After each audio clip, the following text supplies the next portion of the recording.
September 28ರಂದು Wilson ಗಾರ್ಡನ್ನ ರತ್ನತ್ರಯ Jain Milan ಅವರು ಮಾಸಿಕ ಸಭೆಯಲ್ಲಿ ಆಯೋಜಿಸಿದ್ದ ಇಹಕ್ಕೂ ಪರಕ್ಕೂ ದಶಧರ್ಮ ಈ ಉಪನ್ಯಾಸವನ್ನು ತಾವಿಂದು ವೀಕ್ಷಿಸಲಿದ್ದೀರಿ.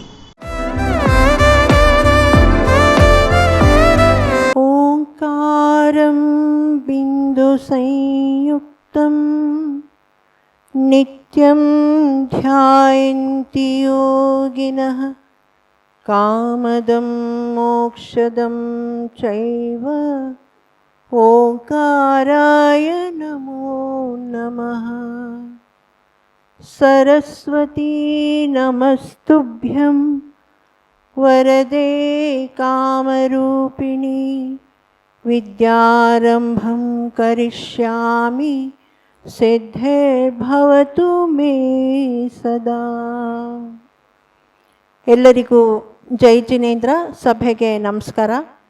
ಇವತ್ತು ವಿಲ್ಸನ್ ಗಾರ್ಡನ್ ರತ್ನತ್ರಯ ಜೈನ್ ಮಿಲನ್ ಅವರು ನನ್ನನ್ನು ಧರ್ಮದ 10 ಲಕ್ಷಣಗಳನ್ನು ಇದರ ಬಗ್ಗೆ ಉಪನ್ಯಾಸ ಮಾಡಿ ಅಂತ ಆಹ್ವಾನಿಸಿದ್ದೀರಾ. ತಮ್ಮೆಲ್ಲರಿಗೂ ನನ್ನ ಆದರಪೂರ್ವಕ ಪ್ರೀತಿಪೂರ್ವಕ ನಮಸ್ಕಾರಗಳನ್ನು ಸಲ್ಲಿಸ್ತಾ ಇದ್ದೇನೆ. ಧರ್ಮ ಅಂದರೆ ಅದು ಬದುಕುವ ರೀತಿ. It is a way of life. So ನಮ್ಮ ಆಚಾರ್ಯರು ಹೇಳಿದ್ದೇನು ಅಂತಂದರೆ, ನೀನು ಯಾವ ರೀತಿ ಬದುಕಿದರೆ ನೀನು ಸುಖವಾಗಿರ್ಬೋದು, ಇಹದಲ್ಲೂ ಮತ್ತು ಪರದಲ್ಲೂ. ಅವರೇನು ಆಚರಿಸ್ಬಿಟ್ಟು ಮೋಕ್ಷಕ್ಕೆ ಹೋಗಪ್ಪ ಅಂತ ಹೇಳಲಿಲ್ಲ. ಅವರು ನೀನು ಇಲ್ಲಿರುವಾಗಲೂ ಕೂಡ ಹೇಗೆ ಸುಖವಾಗಿರಬೇಕು, ಇಲ್ಲಿ ಕೂಡ ನೀನು ಸುಖವಾಗಿದ್ದರೆ ಧರ್ಮದ ಈ 10 ಲಕ್ಷಣಗಳನ್ನು ನಿನ್ನ ಜೀವನದಲ್ಲಿ ಅಳವಡಿಸಿಕೊಂಡ್ರೆ ನಿನ್ನ ಜೀವನ ಇಲ್ಲೇ ಒಂದು ಸ್ವರ್ಗವಾಗುತ್ತೆ, ಇಲ್ಲಿಯೇ ನೀನು ಒಂದು ಸ್ವರ್ಗವನ್ನು ನಿರ್ಮಿಸಿಕೊಳ್ಳಬಹುದು ಅಂತ ಆಚಾರ್ಯರು ಹೇಳಿದರು. ಇವತ್ತಿನ ಬದುಕು ನಮ್ದು ಹೇಗಿದೆ? ವೇಗ, ಅತಿವೇಗ, ಬಹುವೇಗ, ಭಯಂಕರ ವೇಗದ ಬದುಕು. ಸಂವೇಗವಿಲ್ಲ, ಸಂವೇದನೆ ಇಲ್ಲ, ಸೌಹಾರ್ದತೆ ಇಲ್ಲ, ಸಂಪಾದನೆ ಇದ್ದರೂ ಸಂತೃಪ್ತಿ ಇಲ್ಲ, ಸೌಲಭ್ಯಗಳಿದ್ದರೂ ಸೌಖ್ಯವಿಲ್ಲ. ಏಕೆ ಹೀಗೆಲ್ಲ ಅಂತಂದರೆ ಧರ್ಮವಿಲ್ಲ. ವಿಜ್ಞಾನವಿದೆ, ಸುಜ್ಞಾನವಿಲ್ಲ. ಆದ್ದರಿಂದ ಇವತ್ತು ವಿಜ್ಞಾನ ಬಹಳ ಮುಂದೆ ಹೋಗಿದೆ, ಆದರೆ ನಾವು ಇವತ್ತು ಧರ್ಮದ ಬಗ್ಗೆ ತಿಳ್ಕೊಳ್ಳುವಂತಹ ಒಂದು ಪ್ರಯತ್ನವನ್ನು, ಧರ್ಮ ಅಂದರೆ ನಾನು ಆಗಲೇ ಹೇಳಿದೆ it is a way of life, ಅದನ್ನು ತಿಳಿದುಕೊಳ್ಳುವಂತಹ ಒಂದು ಪ್ರಯತ್ನವನ್ನು ಮಾಡಬೇಕು.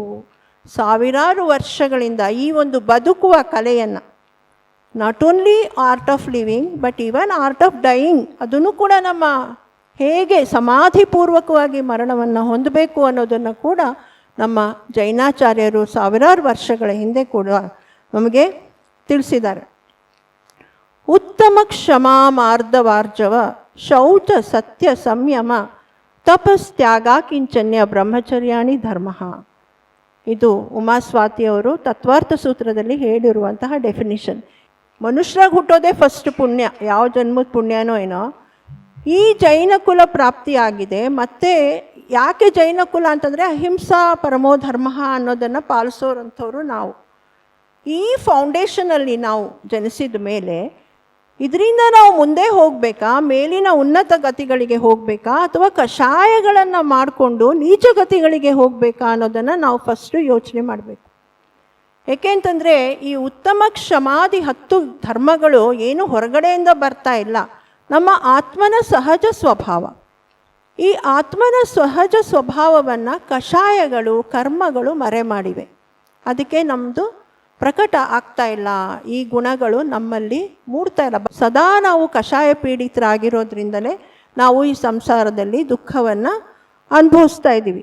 ನೀವು ಯೋಚನೆ ಮಾಡಿ, ಕ್ಷಮ, ಮಾರ್ಧವ, ಆರ್ಜವ, ಶೌಚ, ಈ ಮೊದಲ 4 ಧರ್ಮಗಳು 4 ಕಷಾಯಗಳನ್ನು ಬಿಡೋದ್ರಿಂದ ನಮಗೆ ಪ್ರಾಪ್ತವಾಗುತ್ತೆ. ಕ್ರೋಧವನ್ನು ಬಿಡೋದ್ರಿಂದ ಕ್ಷಮ, ಮಾನವನ್ನು ಅಂದರೆ ಅಹಂಕಾರವನ್ನು ಬಿಡೋದ್ರಿಂದ ಮಾರ್ಧವ ಧರ್ಮ, ಮಾಯಾಚಾರವನ್ನು ಬಿಡೋದ್ರಿಂದ ಆರ್ಜವ ಧರ್ಮ, ಮತ್ತು ಲೋಭವನ್ನು ಬಿಡೋದ್ರಿಂದ ಶೌಚ ಧರ್ಮ ನಮಗೆ ಸಿದ್ಧಿಸುತ್ತದೆ.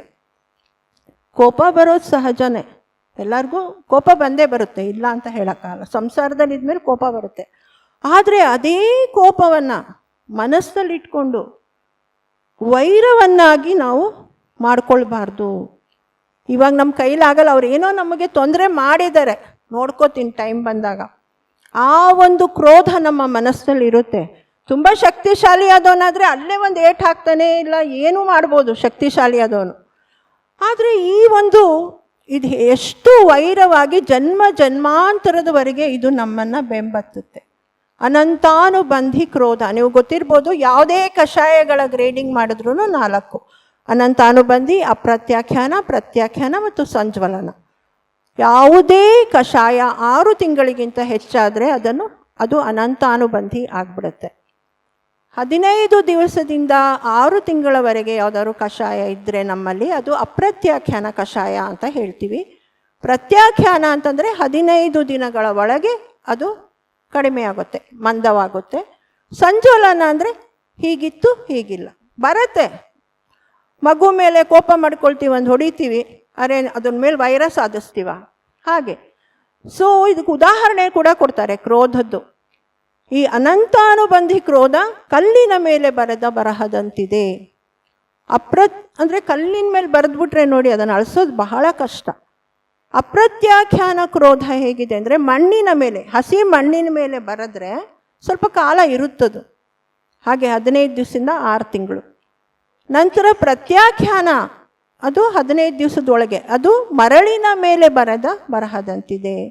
ಮತ್ತು ಸಂಜ್ವಲನ ಏನು, ನೀರಿನ ಮೇಲೆ ನಾವು ಏನಾದ್ರು ಬರೆದ್ರೆ ಹಿಂಗೆ ಅಳಿಸಿ ಹೋಗ್ತಾ ಇರುತ್ತೆ ಅಷ್ಟೆ. ಕೆಲವ್ರು ಇರ್ತಾರೆ ಸೈಲೆಂಟ್ ಕ್ರೋಧಿಗಳು, ಟೈಮ್ಗೆ ಕಾಯ್ತಾ ಇರ್ತಾರೆ ಅಂತ ಹೇಳೋದ್ನಲ್ಲ, ಸೇಡ್ ತೀರಿಸ್ಕೊಳಗೆ ನಂದು ಬರುತ್ತೆ ಟೈಮು. ಆದರೆ ಒಂದು ಯೋಚನೆ ಮಾಡಬೇಕು, ಕೈಯಲ್ಲಿ ಕೆಂಡ ಇಟ್ಕೊಂಡು ನೀವು ಟೈಮ್ ಬಂದಾಗ ಅವ್ರ ಮೇಲೆ ಎಸಿತೀನಿ ಅಂತ ಕಾಯ್ತಾ ಇದ್ದರೆ ಯಾರ ಕೈ ಸುಡುತ್ತೆ? ಫಸ್ಟು ನಮ್ಮ ಕೈಯೇ ಸುಡುತ್ತೆ. ಅದರಿಂದ ಹೃದಯದಲ್ಲಿ ಈ ಕ್ರೋಧವೆಂಬ ಅಗ್ನಿಯನ್ನು ಇಟ್ಕೊಳ್ಬೇಡಿ. ಅದು ನಿಮ್ಮ ಹೆಲ್ತ್ಗೆ ಏನು ಬೇಡ. ನಾವು ದೇವ್ರಿಗೆ ಅಂಜದೇ ಇದ್ರೂ ಆರೋಗ್ಯದ ಬಗ್ಗೆ ನಾವು ಬಹಳ ಜೋಪಾನವಾಗಿದ್ದೀವಿ. ನಮ್ಮ ಶರೀರವನ್ನು ತಿನ್ನಿಸಿ ಉಣಿಸಿ ಅನಾದಿ ಕಾಲದಿಂದ ಬಹಳ ಸುಸ್ಥಿತಿಯಲ್ಲಿ ಇಟ್ಕೊಳ್ತೀವಿ. ಈಗ ನೀನು ನರ್ಕಕ್ಕೆ ಹೋಗ್ತೀಯಪ್ಪ ಅಂದರೆ ಯಾರಿಗೂ ಭಯ ಇಲ್ಲ, ಅಯ್ಯ ನರ್ಕ ಸ್ವರ್ಗ ಇದೆಯೋ ಇಲ್ವೋ ಯಾರೋ ಗೊತ್ತು ಅಂತೀವಿ. ಅದೇ ನಿನ್ನ ಹೆಲ್ತ್ ಕೆಟ್ಟೋಗುತ್ತೆ, ನಿಂಗೆ ಹಾರ್ಟ್ ಅಟ್ಯಾಕ್ ಆಗುತ್ತೆ, BP ಬರುತ್ತೆ, ಮತ್ತೊಂದು ಹೇಳಿದ್ರೆ ಭಯ. ಆದ್ದರಿಂದ ಕ್ರೋಧ, ಕೋಪವೆಂಬುದು ಕೇಳು ಪಾಪದ ನೆಲೆಗಟ್ಟು, ಕೋಪದೊಳು ನೇಣು ಹರಿದಂತೆ ನರಕಕ್ಕೆ ಕೋಪಿತಾನಿಳಿವ ಸರ್ವಜ್ಞ ಅಂತ ಸರ್ವಜ್ಞ ಕವಿ ಕೂಡ ಕೋಪದ ಬಗ್ಗೆ ಹೇಳಿದ್ದಾನೆ. ಇಷ್ಟೊಂದು ಕೋಪ ಮಾಡ್ಕೊಳ್ಬೇಡ್ರ, ಒಳ್ಳೇದಲ್ಲ. ನರಕ ಅನ್ನೋದೇನು, ನಮ್ಮ ಆರೋಗ್ಯ ಕೆಟ್ಟು ನಾವು ಆಸ್ಪತ್ರೆಗೆ ಹೋಗೋದೇ ಒಂದು ನರಕ ಥರ. ಯಾಕೆಂದರೆ ನಮ್ಮ ನರಮಂಡಲದಲ್ಲಿ ನಮ್ಮ ಬ್ರೈನ್ಗೆ ಬಹಳ ಶಕ್ತಿ ಇದೆ. ಎಷ್ಟು ನ್ಯೂರಾನ್ಸ್ ಇದೆ ಅಲ್ಲಿ ಅಂತಂದರೆ, ಈ 1 2 3 4 ಅಂತ ಫಾಸ್ಟಾಗಿ ಎಣಿಸ್ಕೊಂಡು ಹೋದ್ರೂ ಎಲ್ಲ ನ್ಯೂರಾನ್ಸನ್ನು ಎಣಿಸೋದಕ್ಕೆ ಸುಮಾರು 3100 ಇಯರ್ಸ್ ಬೇಕಾಗತ್ತಂತೆ. ಅಷ್ಟು ಶಕ್ತಿ ನಮ್ಮ ಬ್ರೈನಲ್ಲಿದೆ. ಆದ್ದರಿಂದ ನಾವು ಥಿಂಕ್ ಮಾಡಬೇಕು, ಬರೀ ನೆಗೆಟಿವ್ ಥಾಟ್ಸ್, ಕಷಾಯಗಳು ಇವೇ ಬಂದರೆ ನಮ್ಮ ಮನಸ್ಸಿನಲ್ಲಿ, ಅದು ದೇಹದ ಮೇಲೆ, ನೀವು ಸೈಕೋಸೊಮ್ಯಾಟಿಕ್ ಡಿಸೀಸಸ್ ನಿಮಗೆಲ್ಲ ಗೊತ್ತಿರ್ಬೋದು, ಅದು ದೇಹದ ಮೇಲೆ ಎಷ್ಟು ದುಷ್ಪರಿಣಾಮವನ್ನು ಉಂಟು ಮಾಡ್ಬೋದು. ಒಂದು BP ಏರಿದ್ರೆ ಅದ್ರ ಜೊತೆ ಅದ್ರ ಅಕ್ಕ ತಂಗಿ ಅಣ್ಣ ತಮ್ಮ ಎಲ್ಲ ಬಂದ್ಬಿಡ್ತಾರೆ. ನಿಮಗೆ ಗೊತ್ತಿದೆ, ಡಯಾಬಿಟಿಸ್ ಇರ್ಬೋದು, ಹಾರ್ಮೋನಲ್ ಇಂಬ್ಯಾಲೆನ್ಸ್ ಆಗ್ಬೋದು, ಲಿವರ್ ಡಿಸಾರ್ಡರ್ಸ್, ಕಿಡ್ನಿ ಪ್ರಾಬ್ಲಮ್ಸ್ ಎಲ್ಲನೂ ಬರುತ್ತೆ. ಆದ್ದರಿಂದ ಫಸ್ಟು ಆ್ಯಂಗರ್ ಮುಂದೆ ಈ ಕಡೆ ಒಂದು D ಹಾಕಿ ಏನಾಗತ್ತೆ, danger. So anger is danger. ಅದರಿಂದ ನಾವು ಫಸ್ಟು ಈ ಕ್ರೋಧವನ್ನು ಬಿಡುವ ಒಂದು ಪ್ರಯತ್ನವನ್ನು ಮಾಡಬೇಕು. ಕೋಪದಲ್ಲಿರೋರನ್ನ ನೀವು ನೋಡಿರ್ಬೋದು, ಕಣ್ಣು ಕೆಂಪಾಗುತ್ತೆ, ಹಲ್ಲು ಕಡಿತಾರೆ, ಮತ್ತು ಕೈಕಾಲಾದರೆ ಬಿದ್ದೇ ಹೋಗ್ಬೋದು ಕೆಲವರು, ಮತ್ತು ಅವಾಚ್ಯ ಶಬ್ದಗಳು ಬಾಯಿಂದ ಬರುತ್ತೆ. ತುಂಬ ಕೋಪ ಏರಿದವನಿಗೂ ಮದ್ಯಪಾನಿಗೂ ಡಿಫ್ರೆನ್ಸೇ ಇಲ್ಲ ಅಂತ ಹೇಳ್ತಾರೆ. ಏನೇನು ಮಾತಾಡ್ತಾರೆ ಕೋಪದ ಭರದಲ್ಲಿ ಅವ್ರಿಗೆ ಗೊತ್ತಿರಲ್ಲ. ಭಗವಾನ್ ಬಾಹುಬಲಿ ಏನು ಹೇಳಿದ್ರು, ಅಹಿಂಸೆಯಿಂದ ಸುಖ, ತ್ಯಾಗದಿಂದ ಶಾಂತಿ, ಮೈತ್ರಿಯಿಂದ ಪ್ರಗತಿ, ಧ್ಯಾನದಿಂದ ಸಿದ್ಧಿ. ಇದರಲ್ಲಿ 3ನೇದಕ್ಕೆ ಬನ್ನಿ. ಮೈತ್ರಿಯಿಂದ ಪ್ರಗತಿ ಅಂತ ಹೇಳಿದ್ದು ಹೌದಾ? ಮೈತ್ರಿ ಹೇಗಾಗುತ್ತೆ? ಇನ್ನೊಬ್ರು ಏನೋ ತಪ್ಪು ಮಾಡಿದ್ದಾರೆ, ಅದನ್ನು ಕ್ಷಮಿಸುವ ಒಂದು ಗುಣ ನಮ್ಮಲ್ಲಿ ಇರಬೇಕು ಅಲ್ವಾ? ನಾವು ಕ್ಷಮಿಸ್ದೇ ಇದ್ರೆ ಮತ್ತೆ ಫ್ರೆಂಡ್ಶಿಪ್ ಸಾಧ್ಯ ಇಲ್ಲ. ಹಾಗೇನೆ ನಮ್ಮಿಂದನೇ ಒಂದೇನೋ ತಪ್ಪಾಗಿದೆ, ಆವಾಗ ಹೋಗಿ ನಾವು ಅವ್ರನ್ನ ಕ್ಷಮೆ ಕೇಳಬೇಕು. ಆವಾಗಲೇ ಫ್ರೆಂಡ್ಶಿಪ್ ಮುಂದೆ ಒರೆಯೋಕ್ಕೆ ಸಾಧ್ಯ. ಆದರೆ ನಮಗೆ ಕ್ಷಮಿಸೋದಕ್ಕೆ ನಮ್ಮ ಕ್ರೋಧ ಕಷಾಯ ಅಡ್ಡಿ ಬರ್ತಾ ಇದೆ, ಕ್ಷಮೆ ಕೇಳೋದಕ್ಕೆ ಮಾನ ಕಷಾಯ ನಮಗೆ ಅಡ್ಡಿ ಬರ್ತಾ ಇದೆ. ನಾನೇನು ಕಮ್ಮಿ, ನಾನೇನಕ್ಕೆ ಹೋಗಿ ಕೇಳಬೇಕು, ಅಹಂಕಾರ ಅನ್ನುವಂತಹ ಟೈಟ್ ಪ್ಯಾಂಟ್ ನಾವು ಹಾಕ್ಕೊಂಡ್ಬಿಟ್ಟಿದ್ದೀವಿ. ಜೀವನದಲ್ಲಿ ಬಗ್ಗೋಕೆ ಆಗ್ತಾ ಇಲ್ಲ ನಮಗೆ. ಈ ಥರ ಈ ವಿನಯ ಗುಣ, ಈ ಕ್ರೋಧ ಮತ್ತು ಅಹಂಕಾರ ಎರಡು ಏನಿದೆಯಲ್ಲ, ಒಂದೇ ನಾಣ್ಯದ ಎರಡು ಮುಖಗಳಿದ್ದಂತೆ ಅಂತ ಹೇಳ್ತಾರೆ. ನಮಗೆ ಜೀವನದಲ್ಲಿ ಪರಿಗ್ರಹಗಳು ನಿಮ್ಗೆಲ್ಲರಿಗೂ ಗೊತ್ತು. ಎಲ್ಲ ಕ್ಷೇತ್ರ, ವಾಸ್ತು, ದಾಸ ದಾಸಿ, ವಾಹನಗಳು, ಪಶುಗಳು, ಶಯನಾಸನ, ಬಂಗಾರ, ಭಂಡಾರ, ಎಲ್ಲ ಇಷ್ಟು ಪರಿಗ್ರಹಗಳಿವೆ ನಮಗೆ. ಅದೆಲ್ಲೂ ಸಿಗದೇ ಇದ್ದಾಗ ನಮಗೆ ಕೋಪ ಬರ್ತಾ ಇದೆ. ಅಯ್ಯೋ, ನಾನು ಎಲ್ಲೋ ಇರ್ತಾ ಇದ್ದೆ, ಎಲ್ಲ ಇರ್ತಿತ್ತು ನನ್ನ ಹತ್ರ, ಇವನಿಂದನೇ ನನಗೆ ಸಿಗ್ತಾ ಇಲ್ಲ ಅಂತ ಕೋಪ ಬರ್ತಾ ಇದೆ. ಎಲ್ಲನೂ ಸಿಕ್ಬಿಟ್ರೆ ಏನಾಗ್ತಾ ಇದೆ, ನಮಗೆ ಅಹಂಕಾರ ಬರ್ತಾ ಇದೆ. ಸೊ ಸಿಗದೇ ಇದ್ದಾಗ ಕ್ರೋಧ, ಸಿಕ್ಕಾಗ ಅಹಂಕಾರ. ಇವೆರಡು ಒಂದೇ ನಾಣ್ಯದ ಎರಡು ಮುಖಗಳು, ಕ್ರೋಧ ಮತ್ತು ಅಹಂಕಾರ. ಇನ್ನು ಈ ಪವರ್, ಪೊಸಿಷನ್, ಪ್ರಾಪರ್ಟಿ ಇವೆಲ್ಲ ಯಾವುದಾದ್ರೂ ಶಾಶ್ವತನ? ಶಾಶ್ವತ ಆಗಿದ್ರೆ ನಾವು ಅಹಂಕಾರ ಪಡ್ಬೋದು. ಯಾವುದು ಕೂಡ ಶಾಶ್ವತ ಅಲ್ಲ. ಎಷ್ಟು ವೇದಿಕೆಗಳನ್ನೇರಿದರೇನು ಕೆಳಗಿಳಿಯುವುದು ಖಚಿತ. ಸಿದ್ಧಶಿಲೆಯನೊಮ್ಮೆ ಏರಿದರೆ ಅನಂತ ಸುಖ ನಿಶ್ಚಿತ. ಆದ್ದರಿಂದ ನಾವು ಸದಾ ಆ ಸಿದ್ಧತ್ವದ ಕಡೆಗೆ ನಾವು ಹೋಗುವಂತಹ ಒಂದು ಪ್ರಯತ್ನ ಮಾಡಬೇಕು. ಈಗ ಯಾರಾದರೂ ಬೈದರೆ, ಅವಮಾನಿಸಿದ್ರೆ ನಮಗೆ ಕೋಪ ಬರ್ತಾ ಇದೆ. ಅದೇ ತುಂಬ ಹೊಗಳ್ಬಿಟ್ರೆ ಪಿತ್ತ ಏರಿ ಅಹಂಕಾರ ಬರ್ತಾ ಇದೆ. ಇದರಲ್ಲಿ ಕೂಡ ಹೇಗೆ ಉದಾಹರಣೆಯನ್ನು ಕೊಟ್ಟಿದ್ದಾರೆ ಅಂದರೆ, ಕಲ್ಲಿನ ಕಂಬ, ಅನಂತಾನುಬಂಧಿ ಮಾನ ಕಷಾಯಕ್ಕೆ ಅವರು ಏನು ಮಾಡಿದ್ರೂ ಅಹಂಕಾರ ಬಿಡೋದೇ ಇಲ್ಲ. ನಾನು ಅವನ ಮನೆ ಕಾಲಿಡಬೇಕಾ? ಇಂಪಾಸಿಬಲ್. ಅವ್ರಿಗೆ ವಂಶದಲ್ಲಿ ವೈವಾಹಿಕ ಸಂಬಂಧಗಳಾಗಲಿ ಏನೂ ಆಗಲ್ಲ, ಆ ಥರ ಸ್ಟ್ರಿಕ್ಟ್. ಅದೇನೋ ಗ್ರಾಚಾರಕ್ಕೆ ಬರೀ ಅವ್ರ ಮನೆ, ಆ ಶತ್ರುಗಳ ಮನೆಯಲ್ಲೇ ಲವ್ ಮಾಡಿಬಿಡ್ತಾರೆ ಮಕ್ಕಳು. ಅದೇ ಒಂದು ದೊಡ್ಡ ಮೂವಿಗೆಲ್ಲ ಒಂದು ವಸ್ತು. ಯಾರಿಗೆ ಒಂಥರ ಮನೆತನ ದ್ವೇಷ ಇರುತ್ತಲ್ಲ, ಅವ್ರ ಮನೆ ಹುಡುಗ, ಇವರು ಅವ್ರ ಮನೆ ಹುಡುಗಿ, ಅವ್ರುಗಳೇ ಪ್ರೀತಿಸೋದು. ಇವೆಲ್ಲ ಜಗತ್ನಲ್ಲಿ ಆಗುವಂಥದ್ದೇ. ಮತ್ತೆ ಹೇಳ್ತಾರೆ, ಕಲ್ಲಿನ ಕಂಬ, ಎಷ್ಟು ಸುಂದರ ಉದಾಹರಣೆಗಳನ್ನು ಆಚಾರ್ಯರು ಹೇಳಿದ್ದಾರೆ. ನೆಕ್ಸ್ಟು ಅಪ್ರತ್ಯಾಖ್ಯಾನಕ್ಕೆ ಅಸ್ಥಿಯ ಕಂಬ. ಅಸ್ಥಿ ಅಂದರೆ ಬೋನನ್ನು ಸ್ವಲ್ಪ ಟ್ರೈ ಮಾಡಿದ್ರೆ ಬಗ್ಗಿಸ್ಬೋದು, ಅವರ ಅಹಂಕಾರ ಸ್ವಲ್ಪ ಕಮ್ಮಿ ಮಾಡ್ಬೋದು. ನೆಕ್ಸ್ಟು ಇನ್ನೊಂದೇನು, ಕಲ್ಲಿನ ಕಂಬ, ಅಸ್ಥಿಯ ಕಂಬ, ಮರದ್ದು ಅದನ್ನು ಇನ್ನೊಂದು ಸ್ವಲ್ಪ ಬಗ್ಗಿಸ್ಬೋದು. ಲಾಸ್ಟು ಸಂಜ್ವಲನಕ್ಕೆ ಬಳ್ಳಿ, ಮರದ ಬಳ್ಳಿ ಥರ, ಅದನ್ನು ಈಸಿಯಾಗಿ, ಅದು ಜಾಸ್ತಿ ಹೊತ್ತಿಗೆ ನಿಂತ್ಕೊಳ್ಳಲ್ಲ, ಅಹಂಕಾರ ಇರಲ್ಲ. ಅದಕ್ಕೆ ಒಂದು ಉದಾಹರಣೆ ಹೇಳ್ತಾರೆ, ನಾವು ಯಾವಾಗಲೂ ಫಲಭರಿತ ವೃಕ್ಷದ ಹಾಗೆ ಇರಬೇಕು ಅಂತ ಹೇಳಿ. ಕೊಂಬೆ, ಯಾವ ಕೊಂಬೆಯಲ್ಲಿ ಜಾಸ್ತಿ ಹಣ್ಣಿರುತ್ತೋ ಅದೇ ಜಾಸ್ತಿ ಬಾಗಿರುತ್ತೆ. ಅದು ನನ್ನ ಹತ್ರ ಜಾಸ್ತಿ ಹಣ್ಣಿದೆ ಅಂತ ನೆಟ್ಟಿಗೆ ನಿಂತ್ಕೊಳ್ಳಲ್ಲ. ಅರೆ ಮನುಷ್ಯರು, ನಾವು ಯಾರು ನಮ್ಮನ್ನು ಮಾತಾಡ್ಸಿದ್ರು ಕೂಡ ನಾವು ತಿರುಗಿ ನೋಡೋಕ್ಕೆ ರೆಡಿ ಇರಲ್ಲ. ಒಂದು ದೊಡ್ಡ ಮಿನಿಸ್ಟರ್ ಆಗ್ಬಿಟ್ಟ ಅಂದರೆ ನಮ್ಮ ಕಡೆ ತಿರುಗೇ ನೋಡಲ್ಲ, ಓಲ್ವೋ ಬಸ್ ಥರ ನಿಧಾನಕ್ಕೆ ತಿರುಗಬಹುದು, ಗೊತ್ತಿಲ್ಲ. ಸೊ ಇಷ್ಟು ಕಷ್ಟ ಇದೆ ಅಹಂಕಾರ. 8 ಬಗೆಯ ಮದಗಳನ್ನು ಆಚಾರ್ಯರು ಹೇಳಿದ್ದಾರೆ. ರತ್ನಕರಂಡಕ ಶ್ರಾವಕಾಚಾರದಲ್ಲಿ ಆಚಾರ್ಯ ಸಮಂತ ಭದ್ರರು ಜ್ಞಾನಂ, ಪೂಜಾಂ, ಕುಲಂ, ಜಾತಿಂ, ಬಲಂ, ವೃದ್ಧಿಂ, ತಪೋವಪುಹು ಅಷ್ಟಾವಾಶ್ರಿತ್ಯ ಮಾನಿತ್ವಂ ಸ್ಮಯಮಾಹುರ್ಗ ತಸ್ಮಯ ಅಂತ 8 ಬಗೆಯ ಮದಗಳು. ಜ್ಞಾನ ಮದ ನಮಗೆ ಯಾಕೆ ಜ್ಞಾನ ಮದ ಪಡಬೇಕು? ಆ ಕೇವಲ ಜ್ಞಾನಿಯಾದ ಭಗವಂತನ ಜ್ಞಾನ ಎಷ್ಟಿದೆ, 3 ಲೋಕಗಳನ್ನು ಏಕಕಾಲಕ್ಕೆ ತಿಳಿಯುವಂತಹ ಶಕ್ತಿ.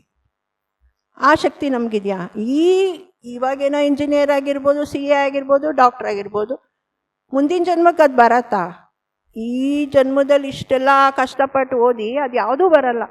ಬಟ್ ಯಾವ ಆಧ್ಯಾತ್ಮದ ಜ್ಞಾನವನ್ನು ನಾವು ಸಂಪಾದಿಸಿದೀವೋ ಅದು ಸ್ವಲ್ಪ ನಮ್ಮ ಆತ್ಮನೊಡನೆ ಬರುತ್ತೆ. ಅದರಿಂದ ಜ್ಞಾನ ಮದ ಸಲ್ಲದು.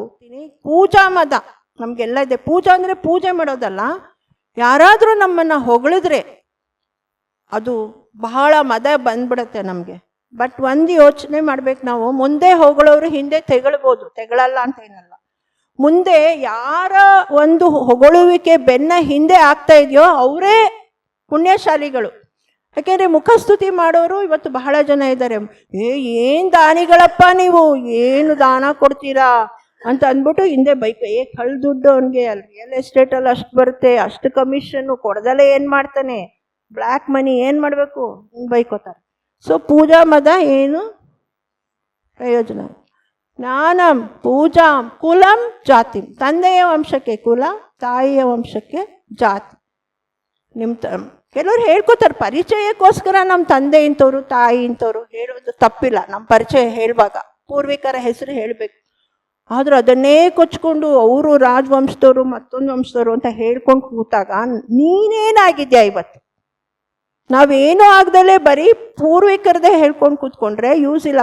ಫಸ್ಟ್ಲಿ ಮೊದಲು ನಾನು ಇಂಥ ರಾಜನ ಮಗ ಅಂತ ಹೇಳಿದ್ರೆ ಏನಾದರೂ ಒಂದು ಯೂಸ್ ಇರ್ತಿತ್ತಲ್ವಾ, ಪಟ್ಟನಾದರೂ ಸಿಕ್ತಿತ್ತು ವಂಶ ಪಾರಂಪರ್ಯವಾಗಿ.